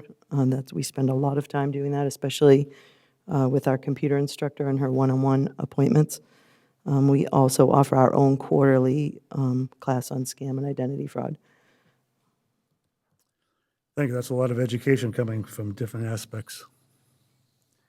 Other questions? Have you received any grants this year? Yes, actually, we have. We are benefits of the, it's actually called AGE now on the state level of a formula grant. We receive $15 per senior who was recorded in the 2020 census. So we receive over $300,000 a year from the state in the Sea Grant. With Mr. Scribby and the Grants Department, in partnership with those great folks over there, we applied for 2 Mass DOT grants and were awarded both. We were awarded 4 fully accessible vehicles, which are being built right now, will arrive in 2026, and another grant for operation and mobility management through the Mass DOT. These 2 grants together total over $900,000. And lastly, what programs would you like to add? We're going through that exercise right now because next week, grants are due for the Massachusetts Council on Aging SIG grants. And so the staff has been having a lot of fun trying to think of new programs. One area that we would love to increase is nutrition, senior nutrition. We would love to be able to provide grab-and-go lunches and dinners for seniors to enhance the Meals on Wheels that Norfolk County helps with in the Social Elder Services, our ASAP works with. We would love to increase our offerings in our cafeteria, of course. You can never say too much about pickleball when it comes to seniors and exercise. This past year, just by the numbers, we've had 19,000 seniors this year so far attend fitness classes. So we can never offer too many fitness classes as well. You do great work. Thank you. Thank you. Thank you, Councilor Minton. Counselor. Counselor Ash, then Counselor DeBona, then Counselor Devine. Thank you, Mr. Chair. Thank you, Director Hanley, for the presentation, for the numbers and the breakdown. Of course, as stated earlier, it would be level, but for the new position, I was wondering if you could maybe elaborate on what kind of background you're expecting for a potential candidate for that position to have, like if there's a certain degree or if they've worked in a certain field for a while, kind of what that candidate would look like for the senior fraud and scam liaison. The mayor is the appointing authority for the city, and so Chris Walker can probably answer that question better than I. Yes, Counselor, as discussed a little bit earlier, there is a particular person that this had come up as the concept, and that the person would fill this role. It's a very specific talent. There's a person that has experience in law enforcement, it's an experience in communication, an experience in working with seniors, and there was a round peg, round hole sort of moment as part of fleshing out this budget, that this not having a good deal of some of these education programs, but not having a single entity that could really coordinate all of this, knowing that we had some room in this budget, the mayor decided to make this a priority. But there is a specific resume on the table for this. Okay. With respect to the manager of transportation services, I see that it dropped off a couple of years ago. Now, I know my constituents appreciate the transportation to appointments. A number of them utilize your services frequently and sing great praises for being able to get free rides to their doctor's appointments. I'm assuming there is a manager of transportation services. I just didn't know kind of where that fell in the budget, given that there's no salary directly attributed to it. Yes, thank you, Councilor Ash, through you, Councilor McCarthy. The manager of transportation, a part-time dispatch, and one of our full-time drivers who are listed here as social service technicians are paid for by the CDBG grant. Thank you. With the planning department. And that change was made prior to this year's budget. Thank you very much. You're welcome. Thank you, Counselor. Chair recognizes Counselor DeBona. Thank you, Mr. Chairman. Michelle, Senior Olympics underway. Looks great out there. I see them down here at Faxon Field and throughout the Kennedy Center. It's always opening on the night we have a council meeting, but It's been great. How did the volleyball game go? Did the mayor's team win, or did the seniors win again? Thank you, Councilor DeBona. Through you, Councilor McCarthy. I have to be completely honest, I left to come here for the mayor's budget presentation. Now that I'm a department head, I had to do that. So the Senior Olympics are wonderful. We work very closely with the Natural Resources Department, specifically Recreation, with Chris Rooney and his team over at Recreation to carry out the games. This year, I get to be the cheerleader and the support person. But it is wonderful, and I do love to see all of our friends from not just Quincy, but from all over the South Shore participate in the games. It's phenomenal, and I know that you've done over all the years of doing it. As for the liaison, I feel that I hear a lot of talk tonight about it. When I worked at the sheriff's office, it's a big asset to the city. It would be a great asset to this city. Seniors get scammed, and there's a need for this. We talked about over the years of needs versus wants and wants versus needs. This is something that I think is very, very needed for the city. And if we have it in-house in the city at the Council on Aging, I think we have more oversight of it. And seniors know that they can go there. One of the biggest things for seniors is they don't want to come forward if they get scammed. They feel guilty. Who wants to come forward and say they've lost $10,000, $20,000 getting these gift cards that they bought at Apple Store or whatever the case may be, and gave it to them, the numbers over the phone. It's embarrassing to folks, and I think this particular position has been talked about tonight, whether it be the police chief or in your department. I think it's a much needed. And over the years, when we've added positions, I've always looked at the wants and the needs, and I think this is really going to benefit us and benefit the seniors moving forward. Scams are happening all over, especially inside the municipalities, and seniors are being very, very targeted.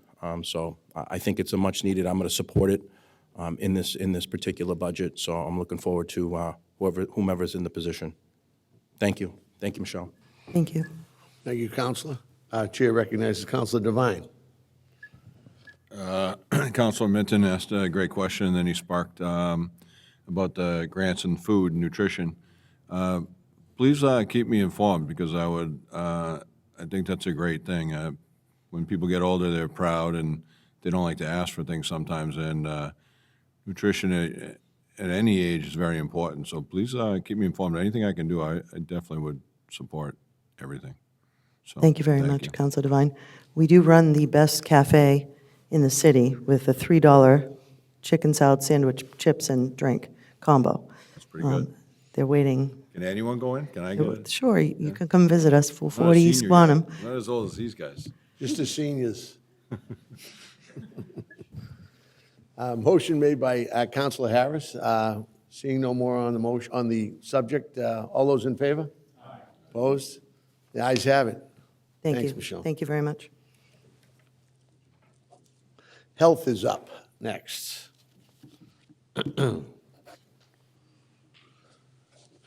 Motion approved by Counselor Kane? On the motion, Counselor Devine. Talk first if you want. Well, I wasn't expecting a motion that quickly. Basically, I just wanted to answer a couple of questions. A couple of years ago, Councilor Liang had mentioned about our subscription line. So I've been looking at it closely, and I've decided to cut that by $1,000 and bring it from $3,000 to $2,000. And I know I'm sure we're going to talk about rodents, but one thing that we are requesting is a increase of $10,000 of supply health medic line, and basically that is for supplying sharp containers to the police department for their pickup, the library, and also ordering flu shots, which we have now taken over for the city, sponsored by our nursing division. So those are the biggest changes that are on the budget. Okay. Happy to answer any questions. I can talk now, yeah. we've often spoken about the, I forget what they're called, but the for the rodents, they catch them and count them? Yeah, so the Modern Pest Control Company, we have about 100 boxes as of right now throughout the city. With Modern Pest Control, they don't use rodenticide. That was a alternative that the mayor had approached me about. And so we are able to put these boxes at the parks, at schools, throughout the city and public areas, libraries. And right now, to date, we have about 1,085 captures throughout the city. 1,085? Yes. That's great. I love the fact that you can count them. When I first came on, I spoke to you a lot about it, and you started it out, and you started with like 75 or 60, I forget. But I also like the idea that when you have it near parks and schools, that children aren't going to be having to play with a dead rodent, because when you use poison, it just wanders off and dies. Yet your traps catch it and keeps it and counts it. Of those that you said you've counted today, how many would that reduce from breeding in an annual year? Depending on, how many of the rodents that were captured are female, let's just say, it's about 500. You multiply that by 6, sometimes to even a dozen, and that's how much you've wiped from the city.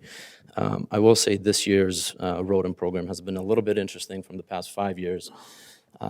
Now that we have these boxes throughout the city, we're no longer really getting complaints where these boxes are located. They're now being more in areas throughout the city that are not near these boxes, which has been a little bit interesting. So we've seen contributions of bird feeders, homeowners leaving the trash out instead of putting it in a barrel, not maintaining gardens, and leaving their brush piles by a shed, which is causing burrows. So we've seen an increase in those complaints. And to also answer Councilor Ash's question from a year ago about multifamilies that we've seen in our area, we've been able to do a couple of multifamilies that are owner-occupied, but the renter is also a family member. And that family member is not paying rent to that parent who owns the property and is present. So most of the complaints are with people who are absentee landlords as of right now. So, sorry, I didn't do the math very well in my head when you spit out those numbers. Are we talking, is it 3,000? Yeah, you're looking at thousands. About 3,000 stopped from breeding, which, Correct, yeah, continues. I also love the fact that you are able to use, you get active, is it Bluetooth or something that reads back and forth, or Wi-Fi, so you know? Yeah, so the boxes are with Wi-Fi. It's pretty interesting.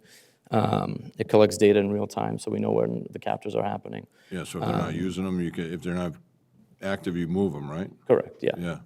It's, I think it's a great idea. I'm glad you keep moving up on it, and I hope it keeps going to excel our rodent problem, because once again, I believe that Quincy is #1. I don't think many places are doing this, are they? I mean, with Modern Pest Control, they are expanding, but in the South Shore, we are the only one using them. Yeah, great. And it's making a difference here. And I believe you were the one that brought it in when you started? Yes. Yeah, so great job, thank you. I love your forward thinking, and you have a good brain for it, so thank you for all your hard work. Thank you, Council, I appreciate it. Thank you, Councilor. Chair recognizes Councilor Ash. You're supposed to say no one's doing it like us. Say that again? You're supposed to say no one's doing it like us, but you didn't have to, because I know that to be true. You guys respond immediately to every request I have or phone call, which sometimes can be up to a dozen a week, because in the neighborhood, in the point, with the beaches and the construction, the rodent issues seem to be increasing. So I'm happy to hear that you're able to service more multifamilies, because there are a number of streets, as you know, that are all multifamilies, given that a lot of them are multifamilies that are owner-occupied and familially occupied. So that's great to hear. I did have one question, though, just with respect to the decrease in outreach/translator. What does that represent? So that budget line, at the time, during COVID, was 2 part-time employees who spoke Cantonese and Mandarin and were a huge support to our department with contact tracing. As we upped their hours, originally they started with 10 hours per week individually, so their hours got bumped over to, I think, somewhere in the low 20s, I want to say 21, 24, in that range. And now, post-COVID, it was a little bit difficult, so we partnered with Nikki Crispo in the elections department, where we thought this employee would be very beneficial. And so that is where that employee is going now. They're going to the elections department to assist with any outreach for Cantonese and Mandarin. Thank you. A motion made by Counselor Kane, seeing no more discussion. All those in favor? Opposed? The ayes have it. Thanks. Thank you, councilors. Tourism, Dagny. Good evening. Good evening.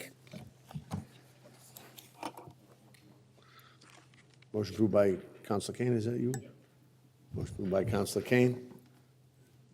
On the motion, Counselor Ash?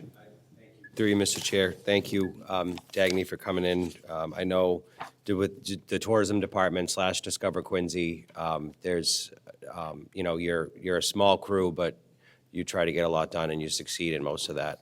My question really was kind of maybe a little larger than your specific budget. I had just a question about the hotel motel tax and for the folks at home and how that plays into the tourism department and the tourism budget. So I believe Director Mason's here, and I think he may be the person to direct that to, but Correct. Thank you very much. Thank you.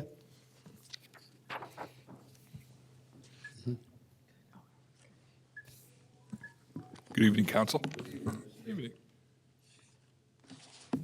Back again.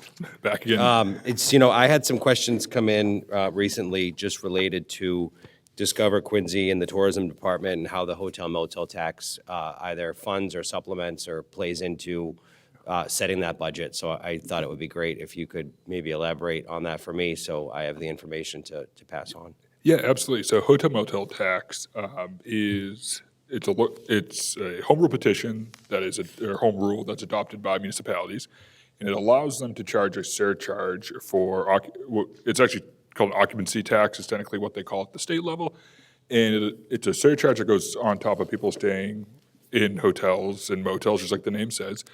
85% of that has to go to open space, a max of 85% goes to open space preservation, and a minimum of 15% has to go to historical and tourism.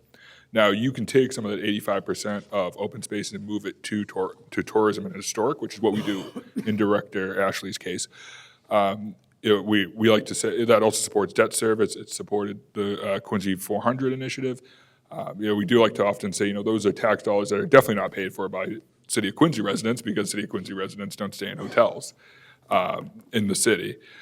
It's a fairly consistent revenue source post-pandemic. We are looking at about $2.6 million total coming in there. So we do feel very healthy with these estimates that are in Director Ashley's budget. Thank you.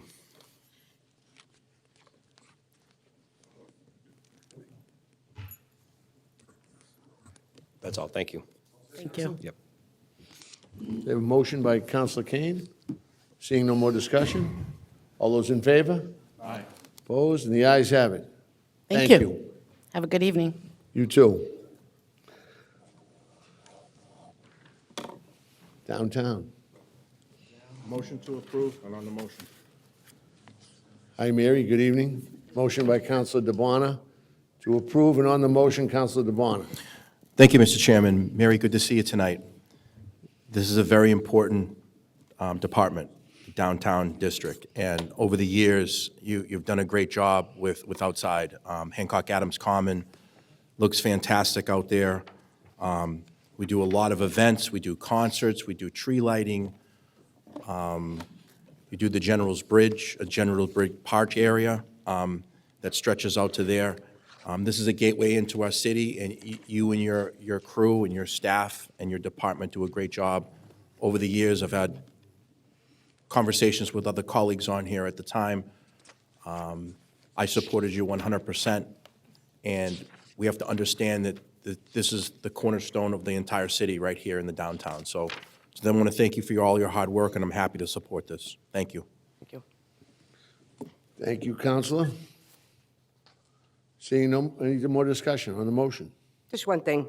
I don't Okay, get to Mary, say you it, got the so floor. 6 years I've been here now, 7 years in the park. I got to thank Mr. Prendeville, Dave Murphy, and Eddie Grennan. We don't have a mason. We don't have an electrician. There's a lot of stuff that needs to get fixed and needs to get fixed fast. Those guys, I pick up the phone, and that day they're there. I mean, we fixed concrete slabs on the walkway out here, the day it happened, so things like that don't go noticed very much by these guys, but I just wanted to acknowledge them. Oh, thank you very much. You've triggered on the motion. Counselor Devine. I do have a complaint. What's that? I think the cherry blossoms fell like at about 4 o'clock, and all the little petals, and they're on the ground. I usually see you guys pick them up I don't as have they a hit night the shift ground. yet. I feel like you're falling behind, Usually there's nothing there. And we don't have anybody off a leash or any dog poop on that common either. You do such a great job that I swear when somebody drops a piece of litter, somebody catches it. So keep up the good job. Thank you. Thank you. All set, Counselor? So we had a motion by Counselor DeBona. Seeing no more discussion. All those in favor say aye. Opposed, no, and the ayes have it. Thank you, Mary. Grant management. Mr. Scribby. Good evening, Jim. Good evening. Counselor Devine makes a motion to approve. On the motion? On the motion?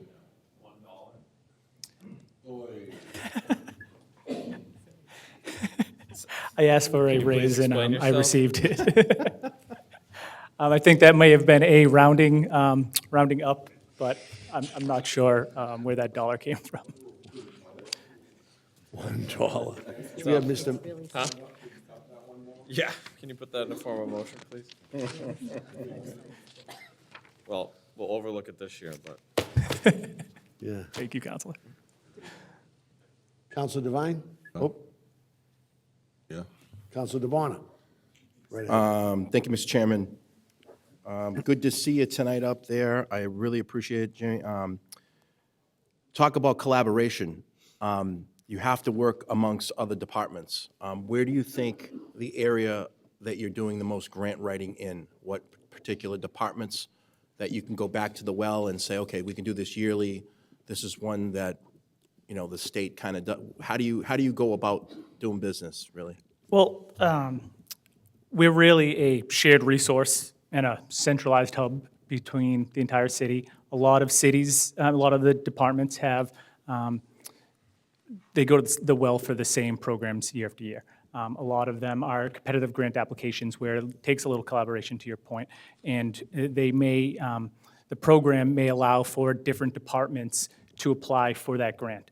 To be most competitive, we would have to choose the most competitive project. So it's getting the different department heads, the different stakeholders involved in saying, okay, what are our priorities? What are shovel-ready? And that's where a lot of these projects, they don't come with, it's not success from our office. And I would like to just give a shout out to our office of AJ Kabillion being our fund manager, incredible, and Steve Petrovich, who is a grant writer.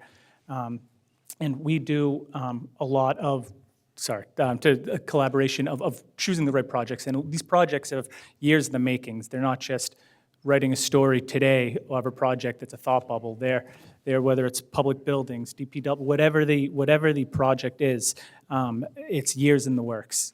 Because plans don't just evolve overnight. Environmental permitting doesn't happen overnight. So it's really collaborating of what is the most competitive project we can choose for a given project or program, and what is the most shovel-ready, and how can we best put our best step forward for a successful chance at. I'm very happy that this department exists because you specialization, and then you got to basically figure out, okay, in the grant writing business, we got to get these out on time. We can't miss the deadlines. So I know in different departments it can get difficult at times. You're out there hands on hands, but for you to be in that department and your staff, your crew, you can really specialize on getting these grants. It's very important. That's what we live off of. So thank you for all your hard work. Thank you for the whole entire staff. Thank you very much, Counselor. Thank you. Counselor Ash? Thank you. Director Skirby, thanks for coming in. My question really, since we're in a new position that was funded last year, if you have an ROI that you would know, say now, over the last year, given your first year, you've applied for and secured these grants, and kind of what that has ended up saving us as a municipality, or maybe even if they take a while to come to fruition, what you're expecting to secure in the near future? Yeah, it's tough to say an exact ROI or number, especially listening to some of these police chiefs, commissioners, all throughout tonight and prior nights, where we do apply for things year after year, and we have grant management teams throughout different departments, and they're able to handle the workload. And so we've been successful with applications this year. We've received a number of approvals, but that's not where the work ends. A lot of the work is getting through the contract phases, getting through, getting the reimbursements after we receive the funds. We've had a couple of nice announcements this past year, with Southern Otter being one, with the federal, and there's a large list of projects that we've been fortunate with, but we're still working through the contract phase. So did we receive, the ferry project's a great example, still working through the MBTA and the coordination with the Marina Bay Ferry and things like that. So we're feeling like we're heading in the right direction. We've helped a lot of different departments, whether it's on the front end of the applying, whether it's on the mining of these are programs that we're seeing out there. I want to just make you aware of them, or just simple questions of what's the next steps. We're walking through how to do quarterly reporting. We have a grant management software system that we have in our budget here that helps us track quarterly deadlines and gives us pings of what's needed. So we've had some good luck this past year, and we hope to continue that on. Great, thank you. Thank you, Counselor. Seeing no more discussion? Ian. Say that again? I didn't get to speak last time because I actually spoke over Ian, so I was waiting my turn. You'd like to? I would. Go ahead. Thank you. All right, Counselor. Peanut gallery back there. I don't want to say this, but, because other people might get offended, but you're my favorite department. Appreciate that, Counselor. I know. You're my favorite department, and the idea for all the, not, the boots on the ground would be Larry Prendeville and all those guys, and everybody. But what I'm saying is, you just your department helps us accelerate what we're doing. It helps us get way more money, and it reduces the obligation of the what we would need to take from residents. So the money that you're able to find, secure, and help get is just unbelievable. So as far as the money that we spend on your department, it's what the return is huge. So that's why I'm saying it's great, and it gives us the ability that all my other favorite departments have the money to do what we need to do, and that's what sets Quincy apart, because all these other small towns and cities don't have the ability to do what you guys are helping you accelerate. So keep up the good work, and thank you very much. Appreciate it, Counselor. Counselor DeBona? Mr. Chairman, I forgot one question that I had for you, Jim. We've done a real good job with seawall repairs and seawall new construction of them. However, with the resiliency of possible storms coming in the near future, I know I saw some stuff on 60 Minutes maybe a year ago about funneling grants with other towns and cities, for instance, like Boston, getting a grant that overlaps everything in the coastal region. It's possibly, have you looked into anything like that? As a regional application? Regional application. I have not looked into regional, but it's a good way to think through it. It's something that you possibly could do, because I saw it on 60 Minutes, and they were talking about getting some resiliency and funneling it in with them amongst other towns and cities, not taking the whole thing because we border Boston. So, for instance, say Winthrop, Boston, Quincy, and then go a little bit down South Shore, then I'll go all the way up the north, maybe up to Marblehead and Swampscott. It's something to consider. When we got hit in 2018, we didn't know it was going to be that bad. But the folks I talked to on C Street say that every 8 to 10 years they get hit. They got hit the blizzard of 78. They get hit with this 2018. We're coming up on 7 years later. Even with the seawalls that we did, there possibly could be a big surge coming. So just something to consider and maybe you can look into. Yeah, thank you. And to my point earlier, we would never be successful without the different department heads behind us. And there has been talks of something similar to what you're talking about, and I'm sure the departments behind us could discuss those thoughts a little bit more, but that's where all the success comes from them. So Thank you. very Looking for the proactive approach, you know? Yeah, Thank you, Mr. absolutely. Chairman. Thank you Thank again. Thank you, Counselor.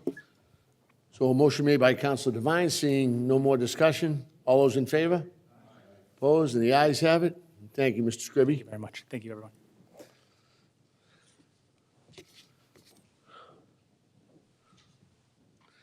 Traffic, parking, lighting.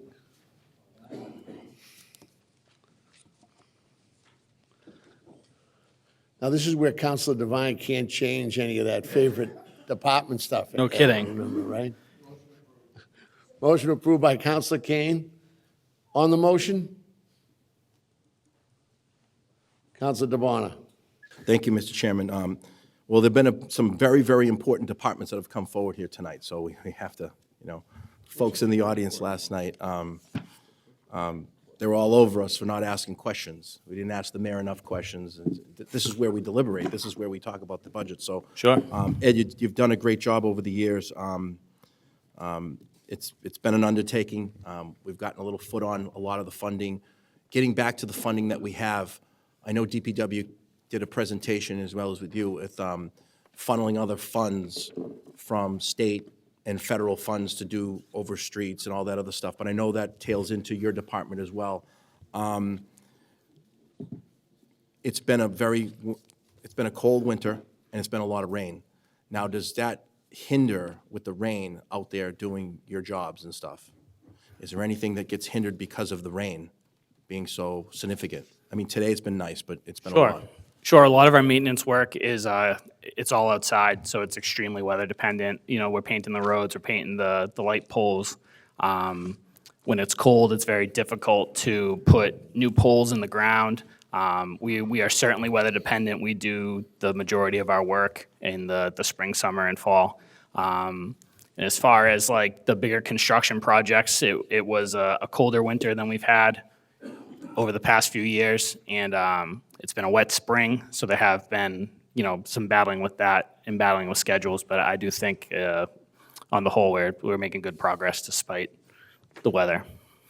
I know over the years, we talked a lot about speeding. Speeding was a big, big term that we had, and fatalities of folks getting hit. I see a lot of the crosswalks out there, the lit up ones that you kind of just touch and it kind of lights up and you can go across. And you guys have done a great job with those over the years. I've seen them all over the city. The mile per hours in the school zones, I want to thank you for all your hard work with doing that. It's been a big help for the kids in the morning, the parents, drop-offs. I've never seen it like this before. It was for many years, and you guys got to talk about the grants. We're just talking about grant funding that just came in. Can you talk a little bit about those crosswalks and how many grants that we had from them? Sure. You're talking about the rectangular rapid flashing beacons, which are very popular. We have 42 currently installed across the city. 42. We have another 6 that are slated to go in this construction season. So that's very exciting for us. It's a popular treatment. It is a treatment that are seeing positive results nationwide. There is a high reduction in crashes seen at before and after for intersections, for crosswalks that have received that treatment. We've been the state through Mass DOT, in partnership with the mayor's office and Mr. Scribby's department, we have been able to secure a number of grants that have been safety-based. Mass DOT, Safe Streets and Spaces, it's a generous award yearly that we've been able to take advantage of over the years. We have been party to several federal grants. Recently, we did we're awarded a federal grant through the Safe Streets for All program, which is exciting. That's going to let us do some safety improvements at, I think it's 5 to 6 locations citywide that have a interaction between higher than normal crash experience and school and senior safety areas. So I think overall, the past 5 years, including Mr. Scribby's work, we were party to that $10.4 million Southern Artery grant. The department's pulled in roughly $15 to $20 million, including that $10 million. So we've been extremely successful. It's allowed us to get a lot done. And also, like, the support of the mayor and this body have also allowed us to get a tremendous amount done over the past 5-6 years. The Quincy Adams T Station gate that we opened some years ago. Yep. We had a lot of deliberation about the parking situation out there. I know you were in the department at the time. How is that looking right now? We did a great job with enforcement on parking and folks that are not from that particular neighborhood not parking there and getting Yeah. tagged. How are we doing with that? We're doing great. We're over there enforcing. That is a residential parking zone. It's a sticker zone, which is a tremendous help to us when it comes to keeping transient parkers out. We have 466 permits issued in that neighborhood. We find to be successful. We find that it is quiet over there. It's been a great boon to that community to have that direct MBTA access. And if we do get a call from a resident that they're seeing cars over there that shouldn't be, we send someone right out to deal with it. That's great, because I've talked to some folks that were against that, and they said, you know what, it's not been a problem. So knock on wood, we continue to do your part, and I want to thank you, and I know the sidewalks are being done over, as it looks like the street's coming in soon, so it's all just kind of coming together here. Hopefully, we can get some work done. But I thank you for all your hard work, and I appreciate everything. Appreciate your help. Thank you. Counselor Ash? Thank you, Mr. Chair. Director Grennan, I just, wanted to mention and thank you for all the work for the last year and a half. I just say that because we have so many large projects and small projects, whether it's signs, towing, ticketing, fixing this, fixing that, painting in the middle of the night on top of Washington and 3A and the Rotary and Southern Artery. So the scope of your department, again, which is not, I don't think, heavy on bodies, but the scope is there's a lot of depth to that, and there's a lot of work that you guys do, and a lot of it is around the clock. So I just say that to say I think that the modest increase is warranted, and thank you for your work. I appreciate that. Thank you. Thank you, Counselor. Counselor Devine? I'd just like to say also the same thing. Thank you very much for all you do. And reiterate on what Counselor DeBona said. That's with the open gate at the MBTA. All the neighbors up there, they really thought it was going to be an issue, and they have no issues with it. They like it. Sometimes I see people walking down. They walk down to go to baseball games and things like that. So it's very good for the neighborhood too, not just for people cheating. So, but thanks for all you do. Appreciate it. Yeah, thank you. Thank you, Counselor. So we had a motion by Counselor Kane. Before we go, I just on a note from me, I want to thank you for all your work on C Street with the state. We've had to wrestle a little bit and get the traffic flow correct, which, so far so good, knock on wood. But also, we talk about resident parking, not just at the gate, but in different locations. And I know you started over near Russell Park, and we opened up Mason's. There was a lot of concern. And kudos to your force out there in enforcing, especially the square area, in regards to that, because folks are parking in the lot across the street. I'm in the area a lot, and it looks like, in most cases, everyone's off, especially off of Russell Park, which is tight with that island in the middle when people are coming home and there's no spots, and it's empty on most nights, and I'm talking Thursday, Friday, Saturday night when Mason's has got a good crowd. So we've dealt a lot with traffic and parking, and it's been great. And as Councilor Ash said, the staff is small, and you guys respond. Boom, you're there. So Thank you very much. Yeah, thank you. And again, like I have a great staff. They're very hardworking. They take pride in their positions. They take pride in how good we think the city is looking. And thank you to this body and the mayor for all the support and giving us the funds we need to do that. Thanks, Ed. So we have a motion by Counselor Kane, seeing no more discussion. All those in favor say aye. Opposed, and the ayes have it. Thank you, Mr. Grennan. Mr. Conlon.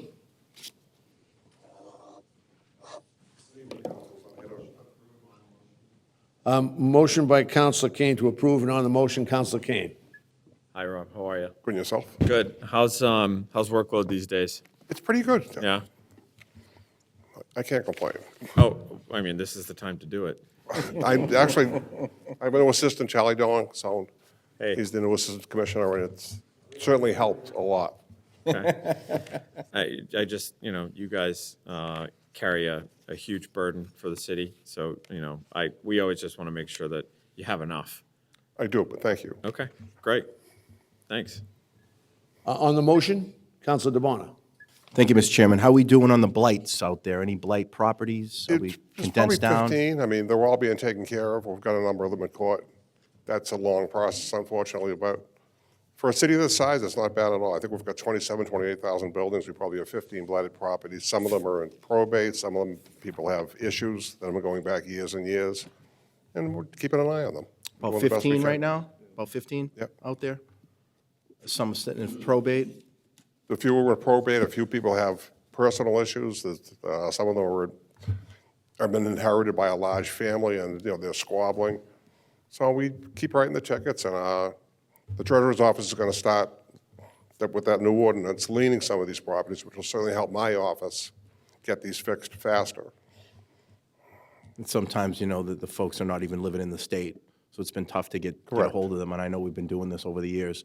How's Jay Duca? I know he, He's still coming in a couple of hours a week to help, so he's doing very well, thanks. he's a great, you're doing a great job. It's not an easy job Trying, sometimes. Jay was really good at it. but And he had a lot coming more in and help you practice. out, and over the years, we've talked many times about all these blights, but thank you, hope we can get it under grip, and this new ordinance will come in and maybe, another tool in the toolbox. I think Molly's going to be very aggressive on it, we will. Okay, thank you. Counselor Ash.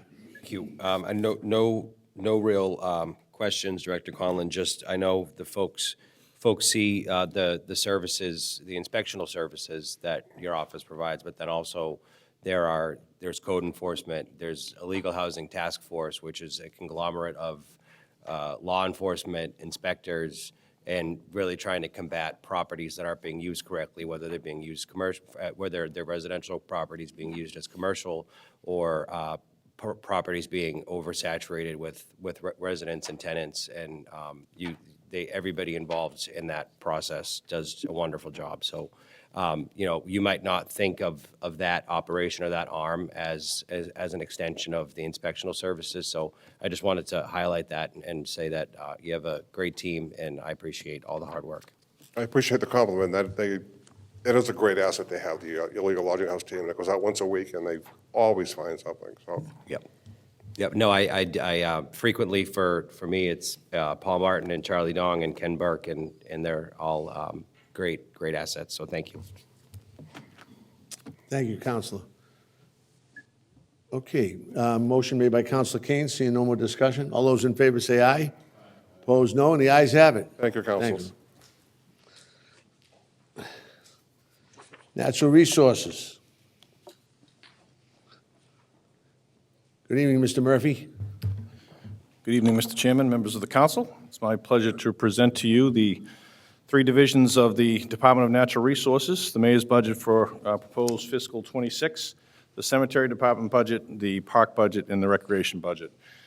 This budget will allow us to maintain over 110 different locations, including 57 parks and playgrounds, 10 beaches, 6 cemeteries, more than 20 public school building grounds, ponds like Sailor's Pond, which we're due to provide a major renovation this spring, our new Heritage Tree Project, more than 18,000 street trees that line our city's streets, and support many of the wonderful special events we have in the city.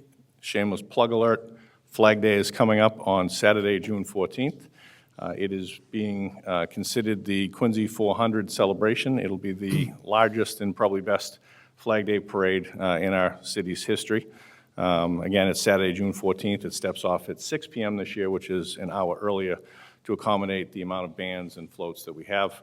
Also want to thank Commissioner Hines, Commissioner Grazioso, whose departments have been working tirelessly to prepare for really a historic day in our city's history. Relative to our budget, it's pretty straightforward. There are a couple of requested increases. In the park budget, there is a request for a new labor garden position, and in the recreation budget, there is a request for an increase in contractual money. Our cemetery budget is essentially level service, level fund. I do want to recognize my team. I'm very blessed to be supported by a large group of professional employees that bring a level of professionalism and empathy to the job on a daily basis. We get tasked with a lot, not enough to be Councilor Devine's favorite department, but nonetheless, there's still a lot of work that comes through the Department of Natural Resources, and we've got a great team with us that does that. In particular, the cemetery budget, Mr. Chairman, this past year, there's probably been the most impactful year in the cemetery department with the major ongoing expansion of the Pine Hill Cemetery and the improvements at Mount Wallison to include not just the gate, but the expansion of the veterans section and the installation of the Veterans Monument to recognize those Quincy veterans that served in the global war on terror in Afghanistan, Iraq, and other theaters as well, too. So with that, I would request your approval and answer any questions you might have. Chair recognizes Councilor Harris. Councilor Kane? Motion? To approve? No comments? No. Motion to approve. All right. On the motion, Councilor Ash. Thank you. Commissioner Murphy, thanks. I had a question, really, just, I believe it's a newer position, the Coordinator of Heritage. Can you just tell me what that position is and what it entails? Yes, so the Coordinator of Heritage, we're very lucky to have Melissa McGrew on board. She's a very talented, I refer to her as a scientist. She's a materials specialist that the mayor has brought on board to help the city preserve a lot of our history as it relates to our monuments, as it relates to our granite walls, as it relates to, she did an excellent project at Squaw Rock on the Miles Standish Cairn. She's very active in really doing some delicate work on the city's resources and assets. There was a particularly troublesome spray painting incident out of Squaw Rock on a lot of the trees out there, and she took an incredible amount of care to remove the paint without having to damage those trees and lose a considerable amount of trees. But the mayor created that position in an effort to make sure that we're maintaining many of our historic assets throughout the city. Thank you. And then with respect to the tree offset and then improvement on trees and still in the parks, 650, it looks like they cancel each other out. I just didn't know if why the move. If you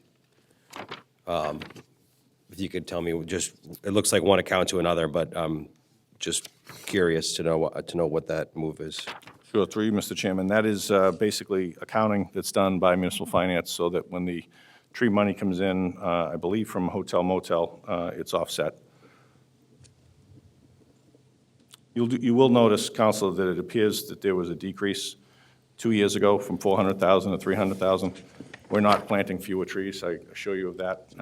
We did receive, the council may recall, a pretty substantial federal grant to help us plant trees in particular areas of the city that we're using to offset the original 400,000. We're using 100,000 a year in federal money to do that.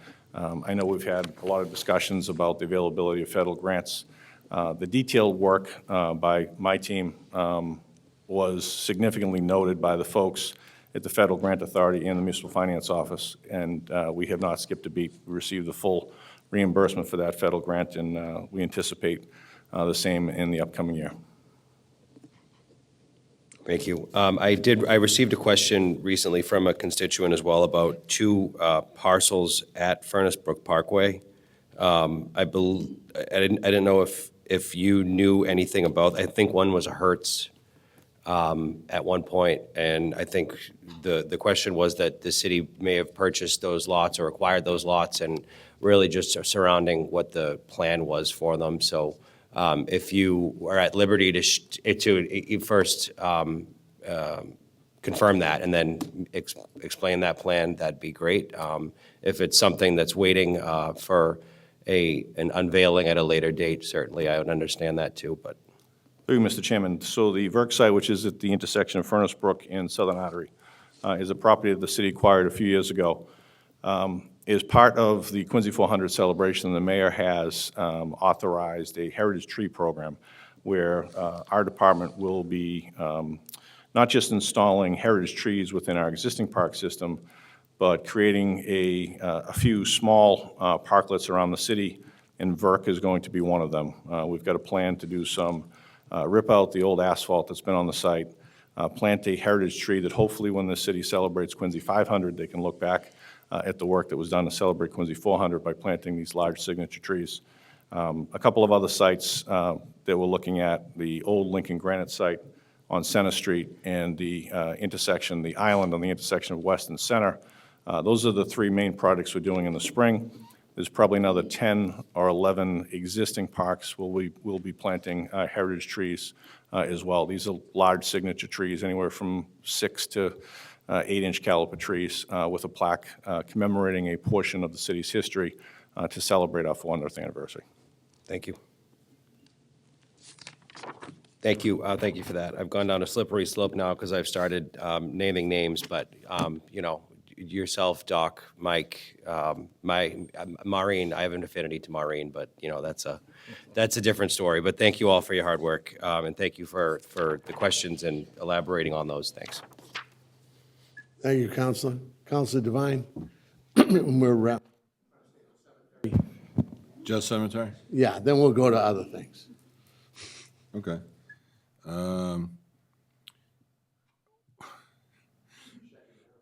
No, you didn't.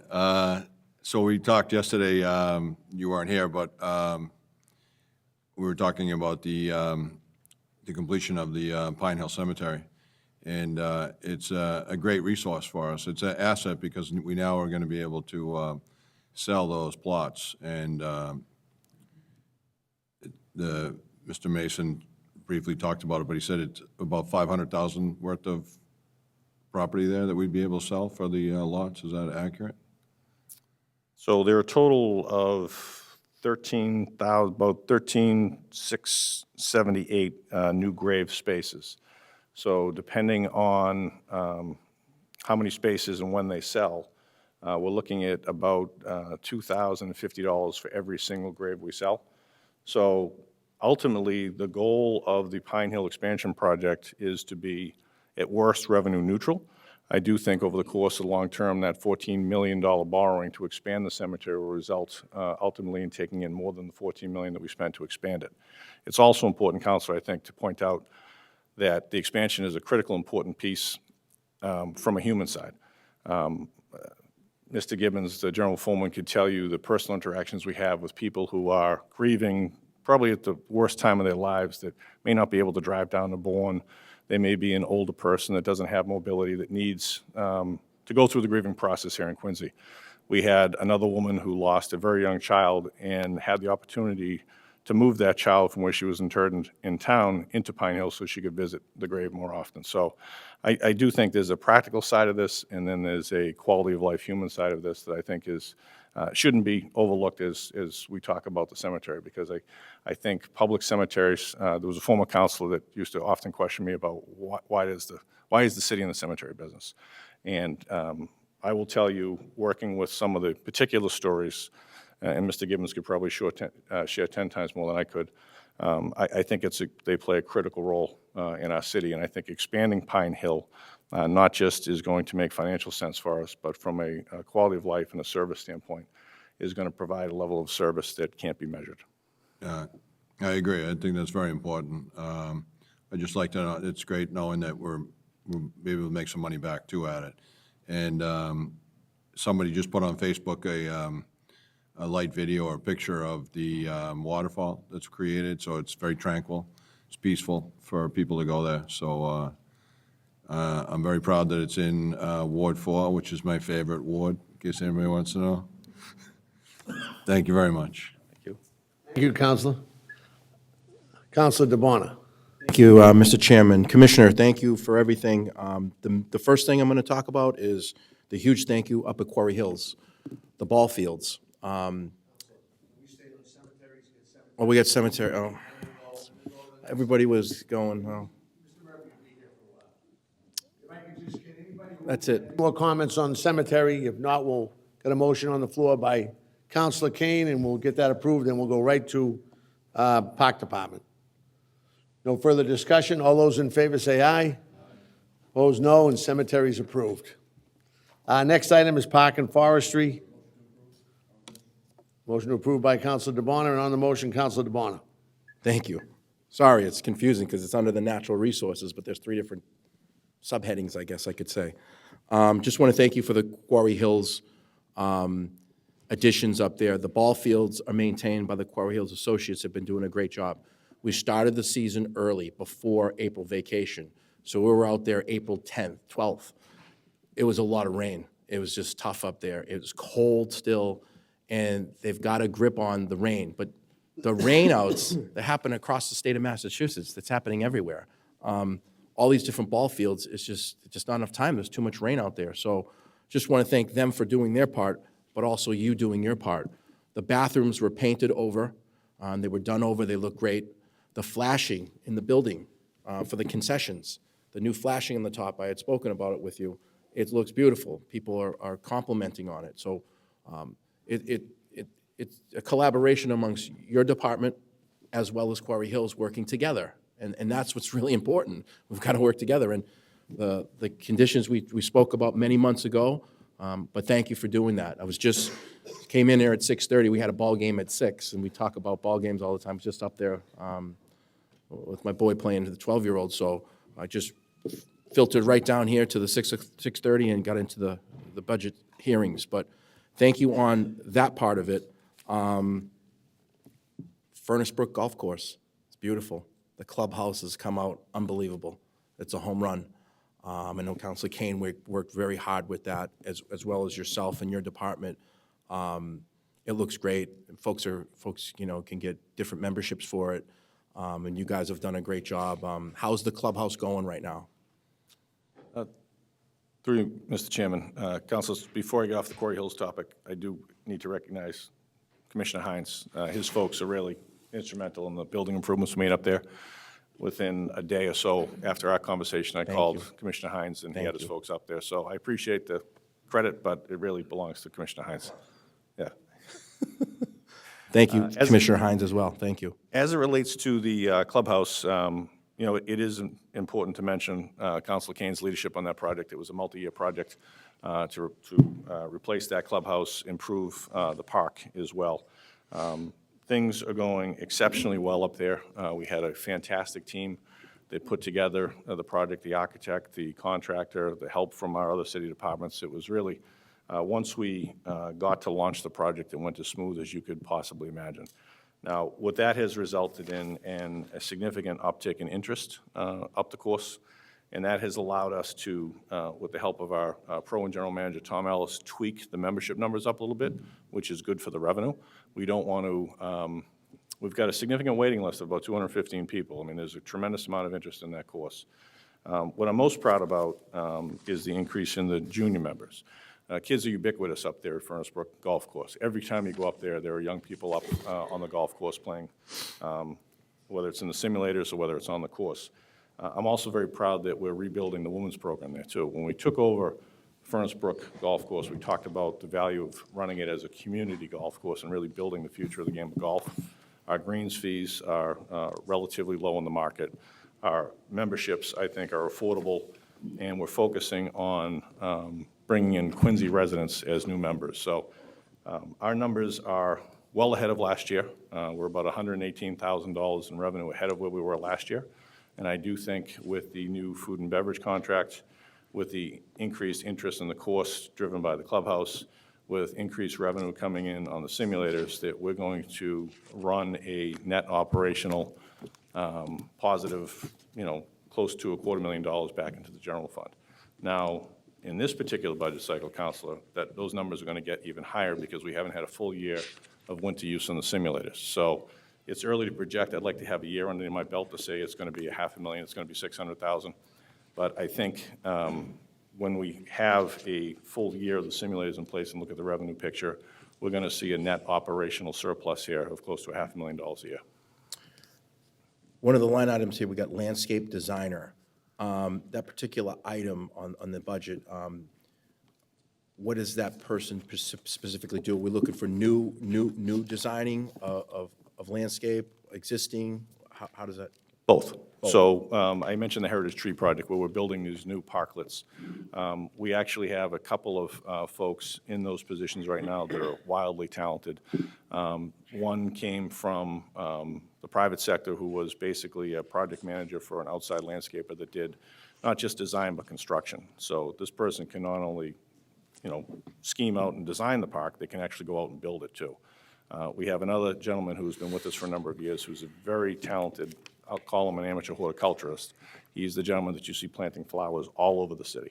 Those are our two landscape designers. When they set out, it sounds easy. You have traffic islands, you have parks, but there really is a creative aspect that goes into not just designing the aesthetic look about it, but understanding the science behind the plant material that you're putting in there so that you have something that is successful.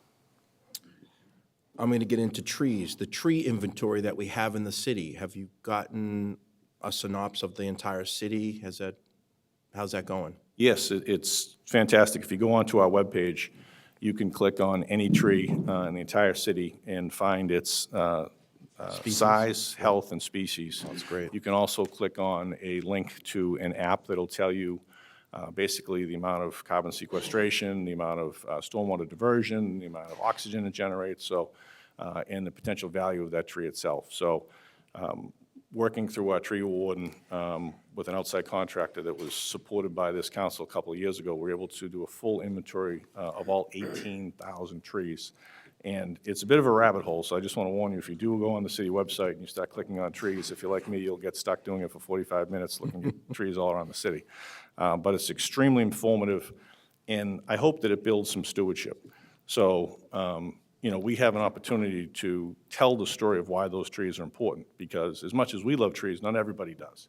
So when you explain to people, hey, listen, these are the environmental benefits, these are the aesthetic benefits, you tend to win more public sentiment in your favor. Quincy Tree Alliance must be very happy with that, that we've gotten our inventory in straight. You'd have to ask them. The tree climber. I see the bucket trucks out there. You did a real proactive approach, Commissioner. You were out weeks ago. They were going around trimming back branches that were getting into phone, lines up there.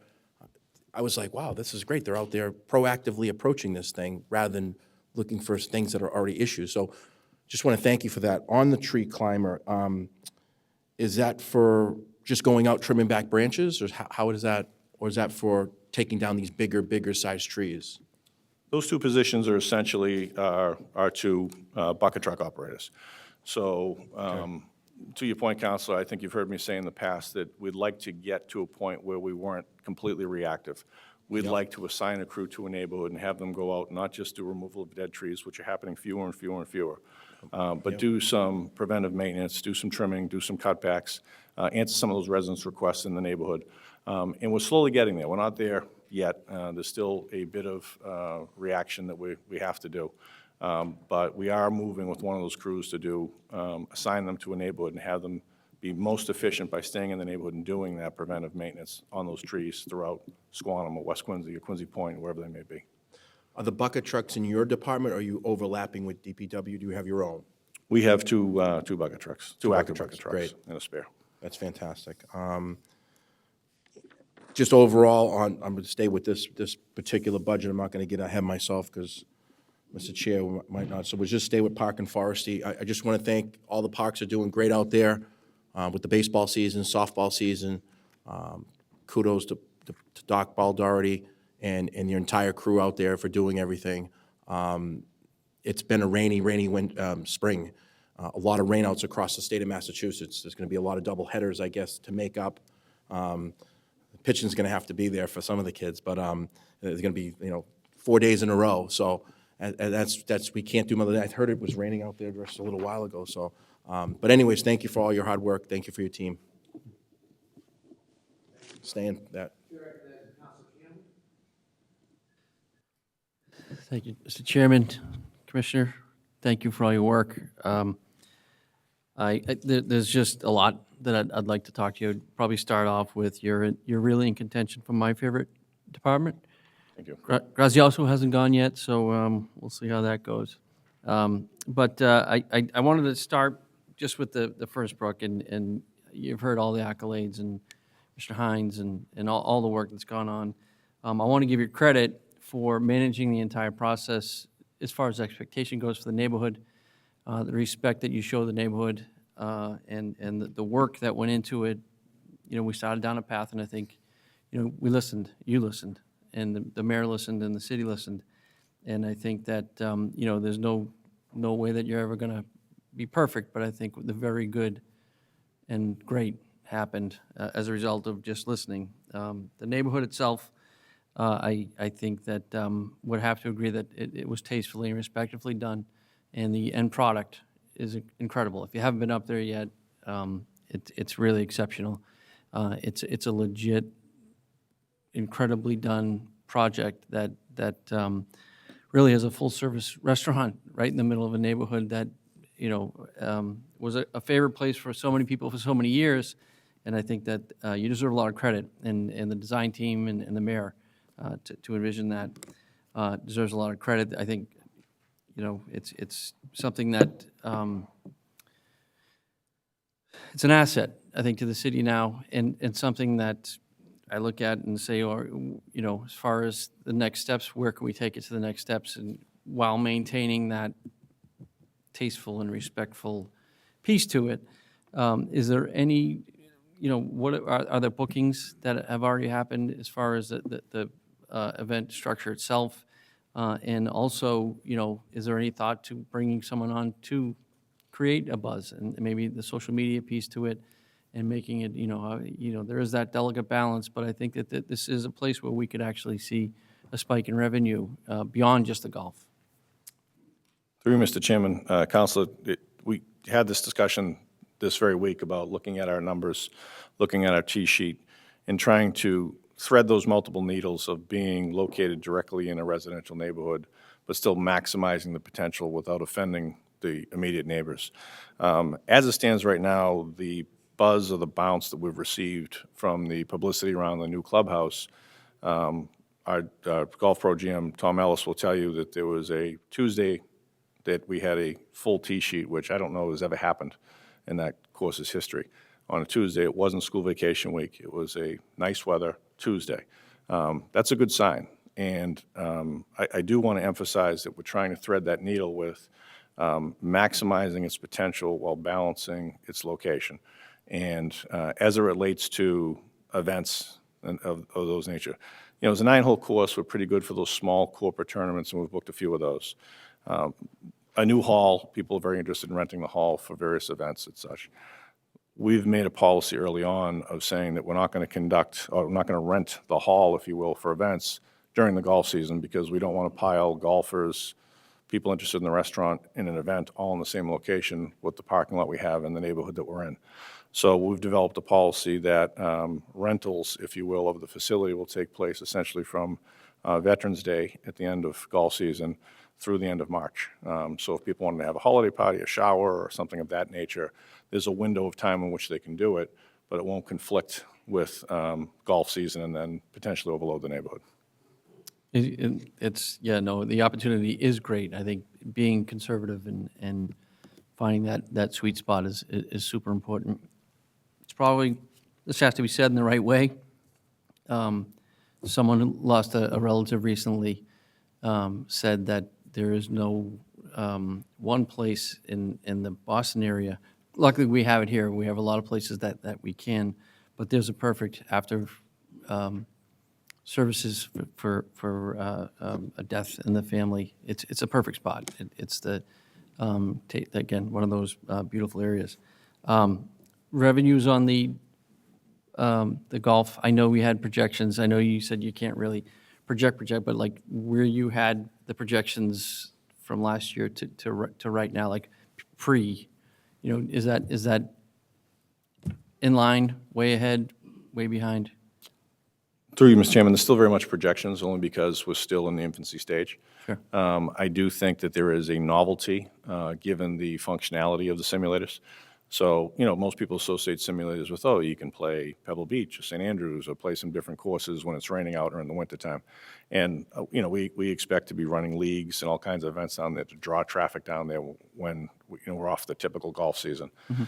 There's also a functionality of the closest to the pin functions. You can play tic-tac-toe, you can play field goals, you can do poker games, you can do all kinds of other pieces to it. So originally, the simulators were thought of as a kind of an off-season attraction that might generate $250,000 to $300,000. I do think the level of functionality that these simulators have will draw attention even to the casual golfer who might play 9 holes, grab a bite to eat, have a beer, and then go downstairs with their friends and play closest to the pin at Pebble Beach for 2 hours, and then we'll get a rental out of that. We've seen a lot of that. So it's still very early to make anything more than the original projections. But I do think, given the functionality, this isn't going to be something that we just see people playing in November, December, January, and February. This will be something that you'll see some use rainy days throughout the summer, rainy days throughout the fall, and even on those days when a group comes in and they want to go downstairs and play closest to the pin. We may have some corporate outings and corporate events that want to go down there and bring 16 people and have a night after work. So we do think there's potential there that will exceed the financial projections that we had originally. Is the simulators open at the same time as the fours? Essentially, yeah. Yeah. Is it true that Chris Walker had the closest to the pin on opening night? It is. It is. Okay, good. Thank you. Great job, really. Awesome. Except for Chris. You're welcome. Seeing none, we will move on for an approval. All those in favor say aye. Aye. Those who know the ayes have it on Park and Forestry, will go to Recreation. Before we start Recreation, Commissioner, I know we have a couple of, we have Tom Ellis in the back. I don't know if there's a couple back there that work up there, but I want to recognize the golf pro, Tom Ellis, who will pretty much be teaching myself and Councilor Harris a lot of things up at that golf course in our senior years. So, You're going to get me in trouble, I Council. wanna I got about recognize 15 Tom. people here with me. I have to introduce A them lot of all. seniors here. Recreation. Thank you, Mr. Chairman. We have a special guest this evening. Motion to approve by Councilor DeBona. On the motion, Councilor DeBona. Thank you, Mr. Chairman. I'm on target. I'm on recreation now. Chris Rooney, I want to just thank you for all your hard work this past year. I don't know if folks know this, but he was doing the Learn to Ice Skate with the kiddos on the ice over at the Quincy Youth Arena, and I saw him on the ice quite a bit down at the outdoor rink. I just want to thank you. It's a home run, Commissioner Murphy. The outdoor skating rink is a home run. Folks really, really like that, especially in the wintertime. It's not much going on. It's hard to get the kids out, and then they can go down to a facility outdoor and spend some time with their family. So just want to thank you for those two things. Also want to thank you for the summer clinics and program registration. We're very involved with that. When I first got on the council, it was all, we had all counselors that had a lot of kids, and then they all left, and now they're senior citizens. So, I'm very involved with your programs, and we're very delighted to see a lot of new stuff that you guys have done, some street hockey stuff, and CPA funding will be coming soon with other things that'll be fantastic. I still sit on that board, and we're looking forward to things that are going to be making the city better, getting more activities for the children, and the recreation that we have out there. So I just want to thank you for all your hard work. being the rec leader for many, many years, and then just going the assessors and coming over here. So you're a great addition, Commissioner Murphy. Thank you. Thank you, Counselor. Thank you. Thank you, Councilman. With that, seeing no more discussion? All those in favor say aye. Aye. Opposed, no, and the ayes have it. Thank you. Thank you, Mr. Thank you. Rooney. Thank you, Mr. Murphy. Thank you, everybody. Appreciate it. Great job. Mr. Hines.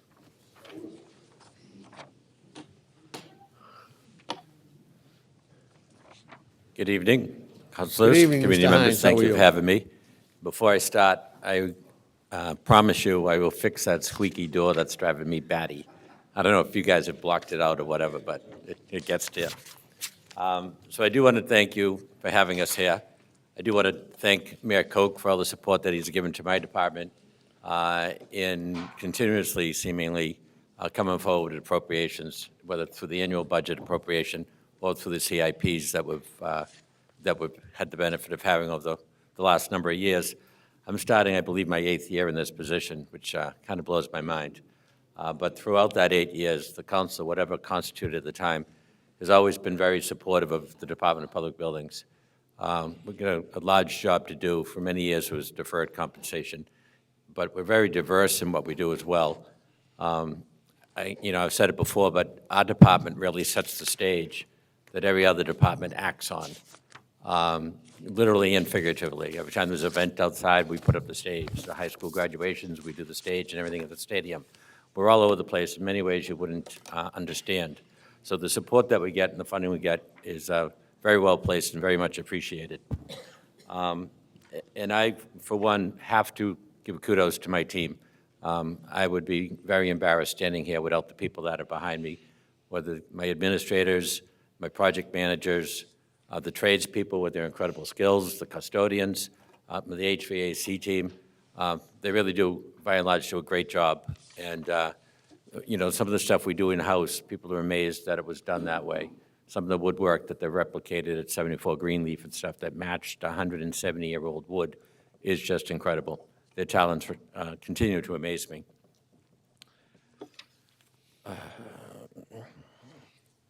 This year's been very busy for us. We mentioned the Furnace-Brook Golf Course. To some degree, we mentioned the Quincy Animal Care Center. But we're opening 3 buildings in 1 calendar year for our department, and that's just been Herculean. All across the board, meeting weekly with the contractors and the architects, our team, reviewing the submittals. It's just a lot of work to be doing so many at one time. And it's been done successfully. They've obviously welcomed additions to the community. They've been very favorably received. This fall, we're hoping to have that same reception for the public safety headquarters, a huge complex in and of itself. So we're looking forward to the day that the city can celebrate having that facility and we can tear down the eyesore that's on the corner now. But we don't stop. We're moving right into the Squantum School project now, again in partnership with the MSBA. We've enjoyed a great partnership with them. And speaking of the partnerships, Commissioner Murphy, I think, took off. But I'm going to give him kudos back for he and the Park Board for their cooperation and they're working with us to allow the use of a fairly large portion of Wendell Moses Park behind the Squantum School for the staging area and the laydown area, the geothermal wells. We're clearly impacting their operations and the use of the park for the community. But that will be a short-term use, and the long-term benefit to the community will, obviously be shown when that building does open. And I'd like to also thank the community. We've had a number of community meetings, and I've stood up there before them and been completely honest and said, it's going to be a cluster. The traffic's going to be a nightmare. We're digging up the streets on all sides of the building. It's going to be continuously moving, and we have kept to that promise. We have a complaint hotline. Very few calls come in. The neighborhood's been amazing. I speak to the partnership with the MSBA. It's just not our new buildings. We enjoy the accelerated repair program. We're just finishing up now the new roofs and a handicap upgrade at the Wallison School, new roofs and handicap bathroom build-out at the Montclair School. The original 110-year-old bathrooms are now gone. They are fully compliant. In addition, Councilor Devine sometime back mentioned the parapet wall around the building at Montclair. We actually got the MSBA to agree that's part of the roof, so they contributed substantial funding to rebuilding and stabilizing that parapet wall, which was sketchy. This year, we're doing, through the MSBA Accelerated Repair Program, we're also doing the boiler replacements at the Parker School. It'll literally be the last boiler the MSBA pays for. They've changed, they've gone to the heat pump program. In addition to that, we're installing boilers without MSBA at the Point Webster Middle School and at the Monroe Building. We have statements of interest in for the 2025 grant rounding for roofs and windows at Point Webster, roofs at Broad Meadows, roofs at Atlantic, and there's another one. But to say that we have a great partnership with the MSBA, we're looking forward to continuing that, and we've had great success with that.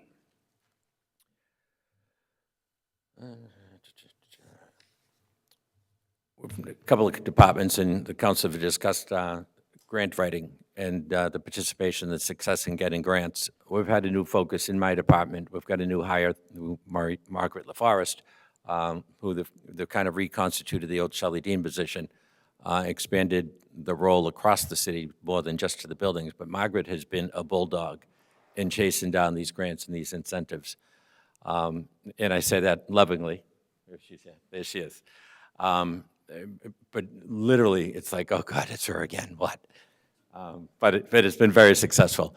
And to give you an example, the cooperation of the team that she pulled together, which includes members of National Grid and their vendors, the State Department of Energy and their employees, and some others, about six weeks ago, the state announced a grant opportunity for upwards to $5 million. That was about mid-May. No, would have been mid-April? Okay. They announced it March 31st. The applications were due April 30th. So in that week's time, pulled together an incredible team of people, all kinds of information, and put an application in for $4.5 million, which appears to be very favorably received by the state. It's going to be almost exclusively spent at the Snug Harbor School, which has long been in need of upgrades. It'll help with indoor air quality, lighting, handicap accessibility, energy efficiencies, resiliencies, all the buzzwords, much needed in that building to continue the work we've been doing over the last several years there. We're also looking for ADA grants to make the pool at the Lincoln Hancock School accessible for the first time. We're doing a kitchen expansion at the Lincoln Hancock School as well, paid for through the lunch program, but orchestrated by the Department of Public Buildings. Only recently have the municipalities become subject to the OSHA regulations, so there's a new focus on the safety training for our employees. We've undertaken those programs, and we're continuing our aggressive approach to the abatement of asbestos out of the schools. We've got Wollaston School, Beechwood Knolls School,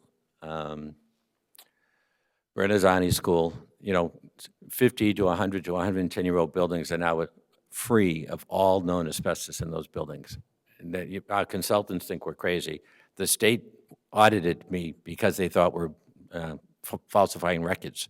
We're doing so aggressively, taking out so much asbestos, and we're continuing that program. So with that, that's the little introduction Mr. Walker asked for, even though I'm getting the roll of his eyes, which I'm accustomed to. So you can blame him for that. You know me, I'm just here for the numbers. So Doesn't that happen every year? he always does. Well, sell yourself, sell yourself. Shut up, Hines. Chair recognizes Councilor DeBona. Thank you, Mr. Chairman. Commissioner Hines, thank you for the Quarry Hills, the flashing, the bathrooms being done over, painted. It looks great up there.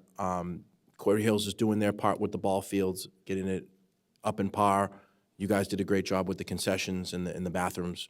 They were much needed, and you did your part. Thank you. Working collaboratively with Commissioner Murphy as well. You do a great job with the schools. You have a lot of buildings. How many public buildings do you have out there, Commissioner? We're over 70. It's just a big undertaking. Buildings, and there's other structures that are thrown in there. Libraries, like, you have a lot out there, and I thought folks don't realize you're all over the city all the time. I want to thank you when I call you. You call me right back. It could be late at night sometimes, it could be early mornings, and get me the information that I need for the constituents out there. It's not easy. It's not easy. I know you're out there and you're working hard every day, and just keep up the good work, and we're looking forward to the future here. Just looking back on the 8 years when we made the Public Buildings Department, I think it was worth it, and you've done a great job in the role, and I don't know what we would do without this department.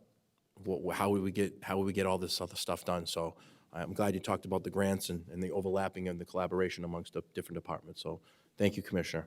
Thank you. Chair recognizes Councilor Devine. A motion to approve, but also on this matter, I noticed on the motion, wow, on the energy bill, huh? Yeah. Unbelievable. So, as we all know, our energy bills have skyrocketed, but in addition to that, we are opening the 3 buildings this year that are going to substantially add to our energy usage. Right. We do continue to look for partnerships with solar fields. I don't know if you got, the committee or the council knows, we sponsor 4 solar array farms down in Plainville, West Bridgewater. There's a second one, I believe, in West Bridgewater, and there's a couple others that we are the host for. So we get credits on our energy bills for the generation in those facilities. And the owners take the attributes and the credits and the tax write-offs. But we roll back a good number of our energy bills, Quincy High School, the Thomas Crane Library, the current police station. And we do have a consultant, Beth Greenblatt, with Beacon Integrated Solutions, who we have out there now shopping around for some more of those opportunities to roll back, we'll say, the animal shelter, which is a 100% electric building. That's going to be expensive. The public safety complex is very large. It's going to be expensive. So it's the unfortunate reality with the escalation of prices, but we're also increasing the building inventory. Right. Great job. Thank you.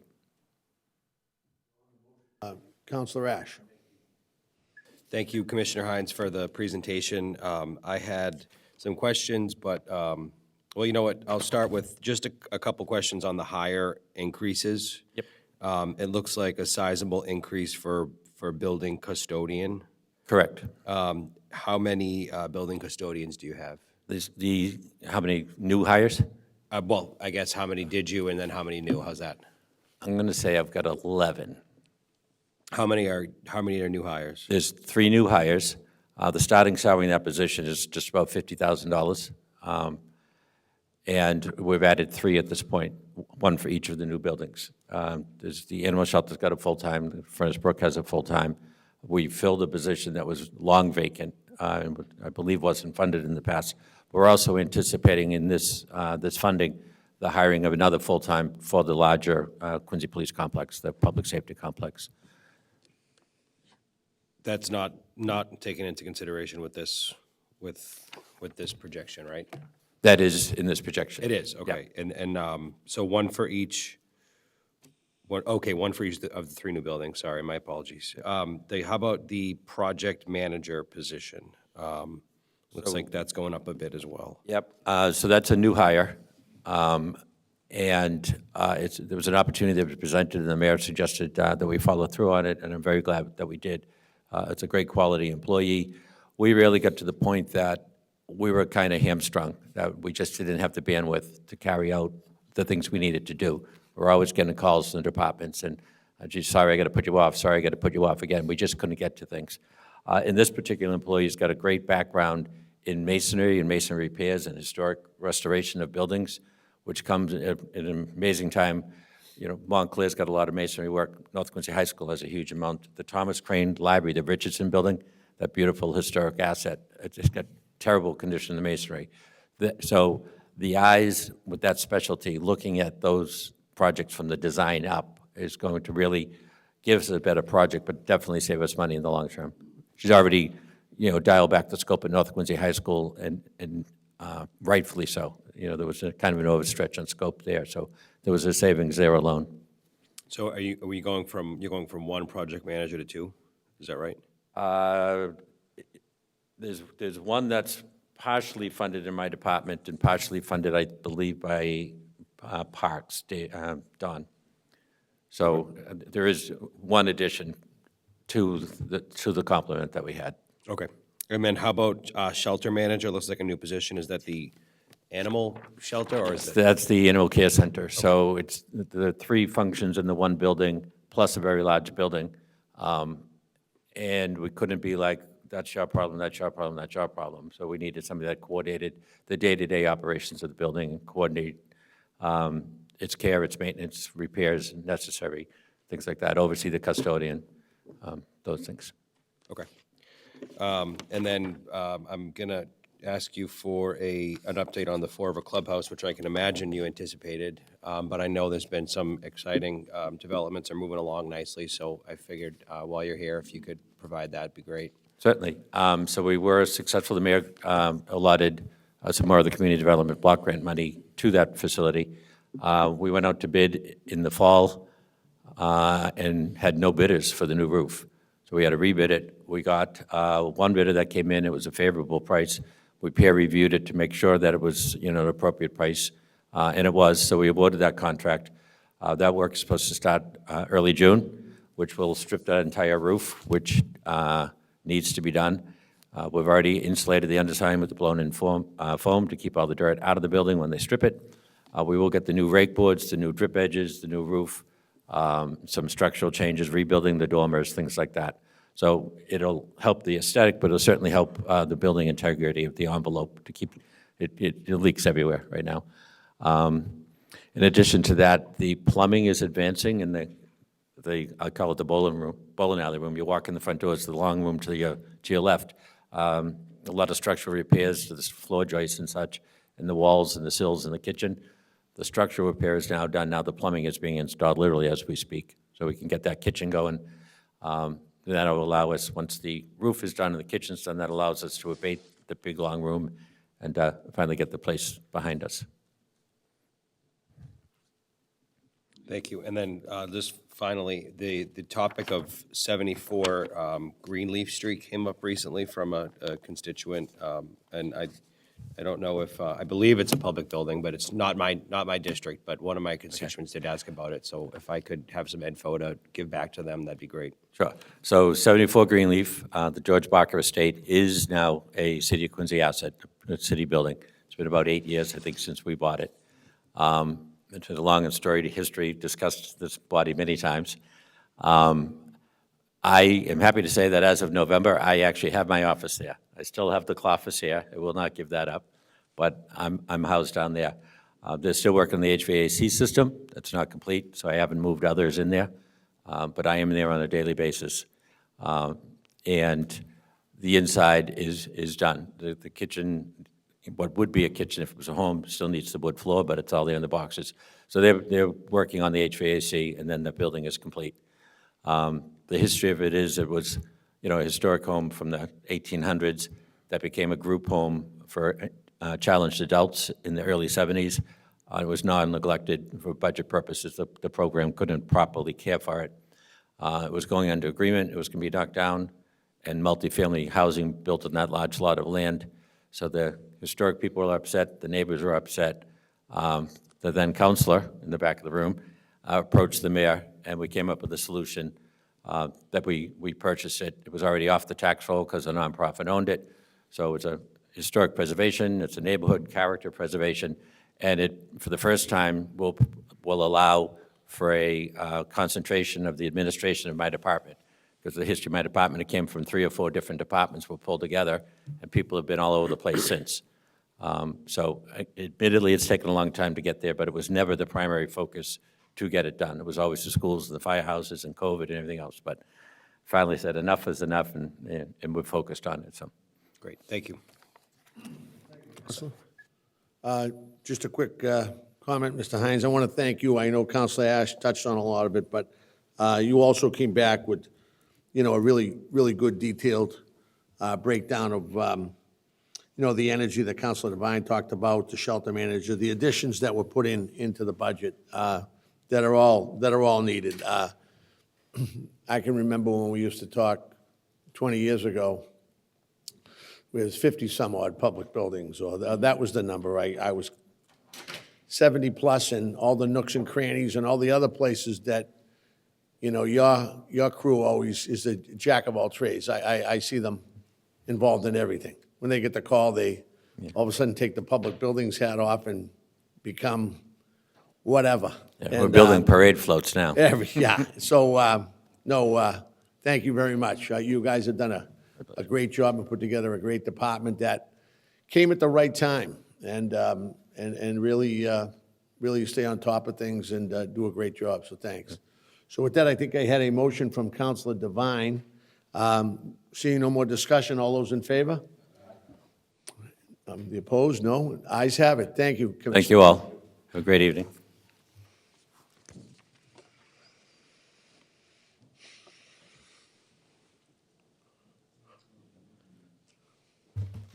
Good evening. Good evening, Commissioner. Mr. Chairman, councilors. Before I get into the budget, I just want to introduce, recognize my management team here, and acknowledge all the men and women of DPW for the fine work they do in the professional and efficient manner for the residents of Quincy. I'm extremely proud of all of them. With us tonight, I have City Engineer Paul Costello, Superintendent Larry Prendeville, Operations Manager Mike Norton, Program Manager Tom Henry, and our Business Manager Katie McDonough. They do a tremendous job, as all of you know.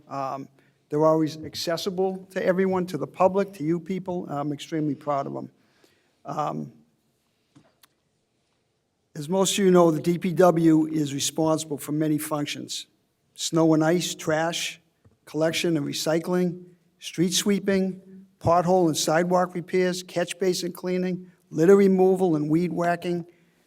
We're also responsible for managing and maintaining 15 pump stations, 2 water tanks, 56 tide gates, 187 outfall pipes, 257 miles of roadway, and our city-wide network of water mains, sewer lines, and drainage systems. That includes over 9,000 catch basins and over 8,000 sewer manholes. DPW also manages the citywide GIS asset management program. In addition to the DPW GIS demands, we assist other departments in managing their assets. A few examples are assessors maps, Park Department tree inventory, TPAL street signs and traffic signaling, Health Department vector control, and we work with the clerk's office. We continue to expand our citywide GIS capabilities. Outside of our daily responsibilities, DPW is currently working on several capital improvement projects. The Water Department, we're continuing our large meter testing and replacement program that we started last year. This program continues to look for unaccounted water throughout the city. We're also continuing our multi-year lead service replacement program. This is a DEP mandated program, and we are currently ahead of schedule due to the aggressiveness of our engineering and water departments. We're in the final design this year and permitting phase of the Manor Ave Seawall project and hope to be able to go out to bid by late 2025 or early 2026. We're scheduled to reconstruct and pave 45 roads and sidewalks, which do not include the additional 7 main roadways that are being paved and paid for by National Grid and other state grants. We're also replacing water mains on another 13 roads, open cut and sewer lining and drainage work on another 148 roadways, continue crack sealing throughout the city. We're also managing and coordinating with National Grid, who are replacing gas lines on most of the roads scheduled for repaving. The Water Department is close to finishing Phase 1 of our 3rd year of the hydrant flushing program. The Engineering and Drain Department are also finishing our capital improvement project to rebuild and replace old damaged outfall pipes, including the Squantum Drainage Project that is being done in conjunction with the new Squantum Elementary School. All of these road projects and water mains were designed in-house and are managed in-house by our engineering department, saving taxpayers millions of dollars in design and oversight costs. Since 2018, when we began designing most of this work in-house. We used to go to outside engineering firms. We estimate that our savings in engineering costs and oversight to be around $28 million. We always talk about how much everything costs, but we don't talk about what we save. Those are direct savings. We also have had great savings in our bids, construction bids, road, water mains. We're very aggressive in our bidding. Our bids come in under our estimates, and you never see change orders. Very rarely do you see change orders on water and roadway. So I'm very proud of that. I'm proud of our team. So this brings us to our first budget, which is the engineering budget. It is basically level funded. We went up $5,286. Motion to approve by Counselor Harris. Due to step raises. On the motion? Counselor DeBona?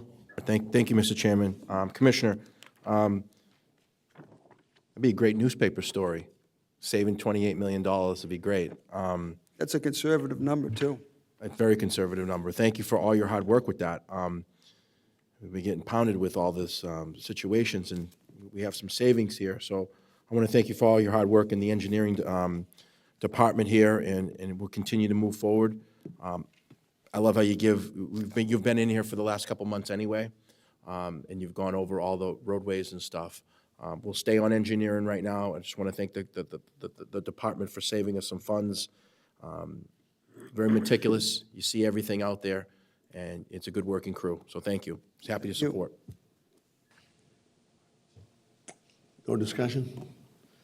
So we have a motion by Counselor Harris. Seeing no more discussion, all those in favor say aye. Aye. Opposed say no. The ayes have it. Go right to Public Works. Works, highway budget decreased by $24,006. Motion approved by Counselor Devine. On the motion, Counselor DeBona? Thank you, Mr. Chairman. Commissioner, we're now on Public Works, so I wanted to just talk a little bit about some roadways. I know I spoke a little bit with T-PAL and their division. Obviously, it's been a very cold winter, and it's been a very rainy spring. Folks are talking about all the repairs that we're doing. You've been very aggressive. You guys have been very aggressive out there.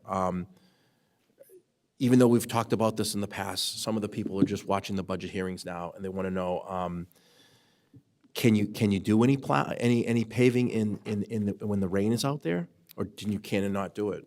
Yeah, I mean, in light rain, but if it's raining, no, we don't pave during rain. So it's pushed us back a little bit. Yeah, it's the nature of the beast, It's the nature I of it, guess. yeah. So, like I've been telling constituents out there, and if you see the sidewalks being done, does it look like, if it's a main road, if the sidewalks are being done and they're finished, is the road next? Usually? Yes, yes. There's different contractors do a roadway different ways. Some do the sidewalks first. Others go in and they might do the road work and put a binder course down first and then do the sidewalks. So it all depends on the contractor. You talked about federal and state funding. Is it $42 million that we get? It's National Grid, it's state. C Street is a state project. One part of Southern Artery will be a state project. And then Newport, Furnace Brook, and the other part of Southern Artery will be, it's being paid for by National Grid. Can you give us a little bit of a rough timeline, since it's winter and now we're into the spring with a little bit of rain? Is there a little timeline on what particular streets were going to be tackled and which Well, ones? as I think most people know, we finished Hancock Street from Dimmock down to Fennel. The grid project is paving Newport Ave right now. We're going to, as we get to Beale Street, we're going to jump. Actually, I think they're going to get to North Central, and then we're going to jump over to Southern Artery by the cemetery, because that road is just atrocious. We can't wait any longer. So we're going to get a binder down there and try to get that road, some work done there. And then Independence Ave is complete. So we're just, now we're we're currently also working in the neighborhoods, trying to get that work done. Like I said, I think we have 45 roadways outside of those other main roads that we have to do this year. I saw a nice one today. We were hitting balls before this meeting and before the game over on Pond Street. Did the Pond Street is- sidewalks over. The first layer, I think, is down for the asphalt. It looks great over there. It's a great addition to that park, and we use it all the time. There's people down there all the time at the skate park. We use the 2 batting cages. We use the regular field today. I just want to say, everywhere I go throughout the city as an at-large councilor, I see all the different work throughout the city and all the different wards. So thank you for all your hard work, and we'll continue to get this to the goal line of December. Thank you. Motion by Counselor Devine. Seeing no more discussion. All those in favor? Aye. Aye. Opposed? The ayes have it. Thanks, Al. You can go on to snow and ice removal. No snow proof. All right, I got about 3 of them. I'll give it to you.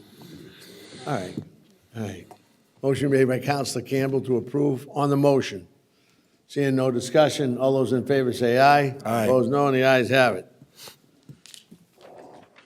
Collection and disposal. This is the budget that is up considerably. We increased the budget by $2.275 million. This is primarily contractual. We're in the last year, a 1-year contract. We'll be going out to bid next year. But the cost of solid waste collection has gone up considerably due to volume, due to the mattresses, due to the electronics, kitchen appliances. Then when you get into recycling, it's the Amazon effect, there's so much cardboard. Our contractor also had a newly negotiated contract with their workers this year with the Teamsters, so that contract went up considerably. So the industry, unfortunately, the cost has gone up dramatically this year. Motion by Counselor Devine, and on the motion, Counselor Devine. I know this is a tough one. We're talking about organic waste too, like that's the heavy stuff. I hear a lot of people upset about their taxes going up, but I don't think they realize that they need to be more, people out there, you need to work harder on working with your trash. Make sure you get your recycle in properly. A lot of people, I think, they let their friend bring a mattress to their house because Weymouth or somebody will charge you. So all those people out there listening, this is a heavy bill we're picking up because people are not working hard. The city's working very good at it, but I think we need to do better at making sure we get our recycle in. Don't throw things away that are fluids that you could easily drain down the drain. It's huge money that we're paying, and I think that if every person did a better job in their houses, we could reduce it. And this is by no fault to DPW's fault. This is something that we as a community need to work on. It takes a village.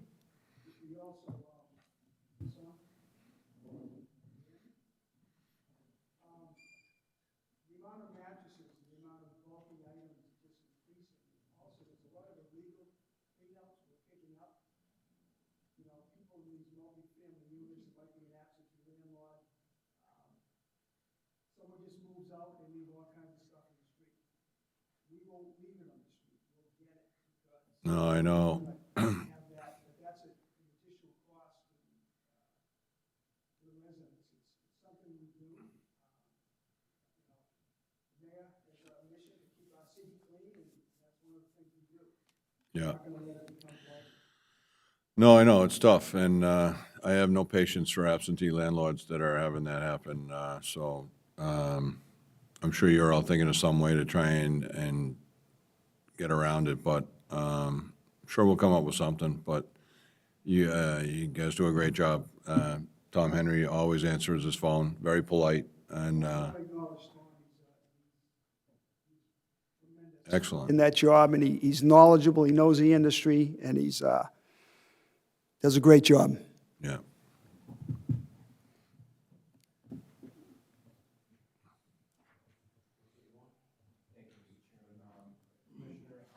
Can you hear me?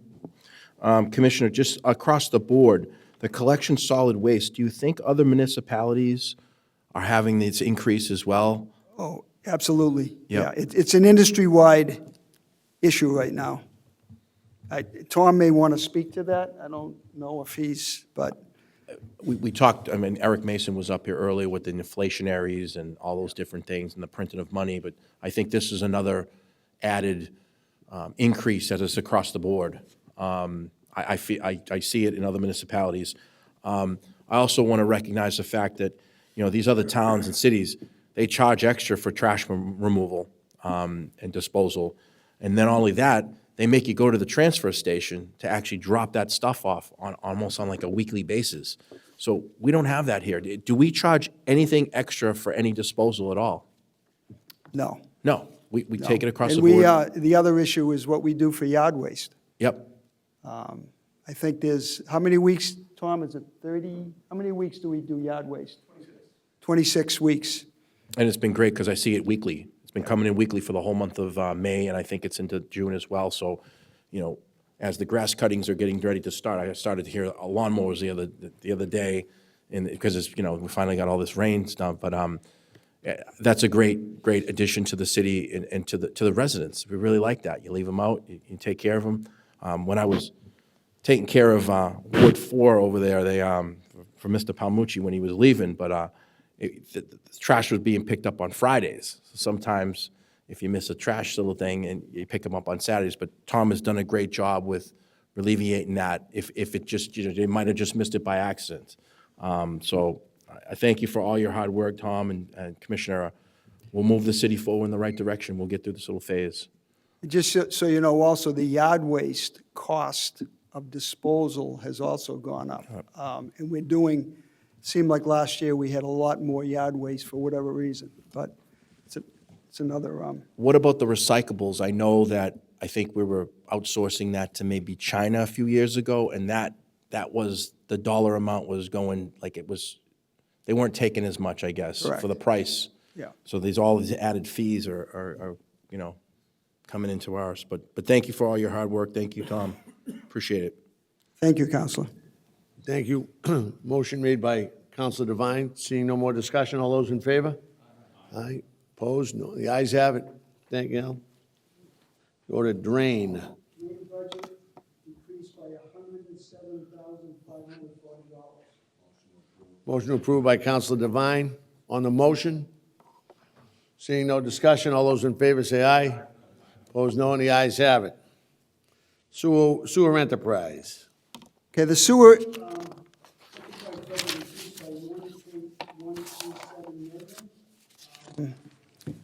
personal services lines increased by 72,000 increases. The increases are due to the MWRA assessments. They increased by $146,801, and the debt service line increased by $790,285. That's where pretty much the whole increase comes in. Motion by Counselor Devine to approve. On the motion, seeing no discussion, all those in favor? Aye. Opposed, no. The ayes have it. And water enterprise, Al. Water enterprise budget increased by $671,452. And that includes $846,985 in MWRA assessment. Motion approved by Counselor Kane. On the motion, any discussion? Seeing no discussion, all those in favor? Opposed, the ayes have it. You want to speak? Go ahead. All of it, yeah. Go ahead. I know we're all making jokes because I said that the grant department's my favorite, but by far we know that all the departments are important, but yours is unbelievably so important, but nobody sees it. It's almost all underground, or it happens in during the storms, snow removal, things like that. But you have a great department. You have a lot of people all the people work so hard for you. So great job, and keep up the good work. Thank you. thank you, and I just want to thank the council. Thank the mayor first for all the support. Thank the council. You know, I heard Jim Fatsy's mention last night how people work together, but, you know, Mayor Koch is very, people don't realize he's 24/7. He's on the phone at 6 in the morning. He's on the phone at 10 at night. If he sees litter, if he sees graffiti, he's on top of it. But you people don't realize, you know, all we hear is criticisms, but the amount of counselors that are in my office every day or every week asking for their constituents to get things done, whether it's a pothole or it's a street. And I just want the public to know how much you people are out there working, caring, and fighting for your constituents. So thank you for that. Thank you. Thank you very much. Next item, retirement and pensions. We discussed that last night with Mr. Mason, and zero funded in 2026. So we'll go right to the mayor and Mr. Walker. Good evening, Mr. Chairman. The mayor's office budget is essentially level service. There is one upgrade for the Director of Operations position, which fits within the schedule of management salary studies that we've done in the past. Motion to approve, Councilor DeBona on the motion. Seeing none? All those in favor? Opposed? The ayes have it. Celebrations, Mr. Walker. Thank you, Mr. Chairman. This item is level funded, as the body knows. This fund goes to contribute to many of the public events that we have over the course of the year: Flag Day, Christmas Parade, Lunar New Year Festival. Obviously, we've added a number of different events over the course of the last many years, but we are keeping it. Motion to approve, by Councilor Harris. On the motion, any discussions? Seeing no discussion, all those in favor? Aye. Opposed? The ayes have it. And one more, Mr. Walker, the Office of Substance Abuse Prevention. Motion approved by Councilor Kane. On the motion, seeing no discussion, all those in favor say aye. Opposed, say no. And the ayes have it. Beautiful. City Council, I recognize President Ian Kane. So I present to you tonight the City Council budget for fiscal year 2026. You'll notice in the line item 510002 for City Councilors that there is an increase proposed for 2026. That represents the salary increase that we voted on this past year that will not go into effect until January 1 of 2026. You'll also see an increase in the line item for 530000 for professional and tech.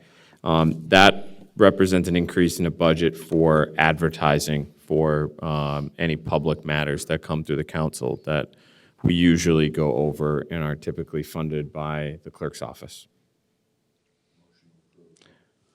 Motion approved. Councilor Devine. Any comments? Seeing no discussion, all those in favor say aye. Opposed, no. The ayes have it. Thank you, President Kane. That brings us, Councilor DeBona. We voted on the retirement and pensions. We voted on that. Is that correct? There's nothing in it? budgeted. Okay. Just want to make sure that we don't have to come back in here. Okay. With that, I recognize Councilor Harris. Yes, thank you. I'd like to, for the 2025-053, the fiscal year 26 general fund budget of $455,835,575.32. I'd like to make a positive recommendation, and it'll remain in committee until Monday. So we got a motion to approve general fund. On the motion, any discussion? All those in favor, say aye. Opposed, no, and the ayes have it. Couple more things. 2025-054, the fiscal 26 sewer enterprise budget of $31,182,124.44. Positive recommendation, but to remain in committee until Monday. Motion by Councilor Harris on the motion. Any discussion? All those in favor say aye. Opposed, no, and the ayes have it. Finally, And finally, 2025-055 fiscal year 26 water enterprise budget of $26,937,531.72. Positive recommendation, and to remain in committee until Monday. motion made by Counselor Harris. On the motion, seeing no discussion, all those in favor say aye. Opposed, no. The ayes have it. Thank you, Counselor. And I want to thank everybody. I thought the 2 nights were very productive in pros and cons. The public hearing went well. The budget's solid. I want to thank Mr. Walker, Mr. Mason, and Mr. Kosher over there who do a lot with the numbers. Everybody was here tonight, and we'll probably take a look at this at the next council meeting, bring it out and approve it. So with that, I adjourn this meeting at 10 o'clock. Thank you.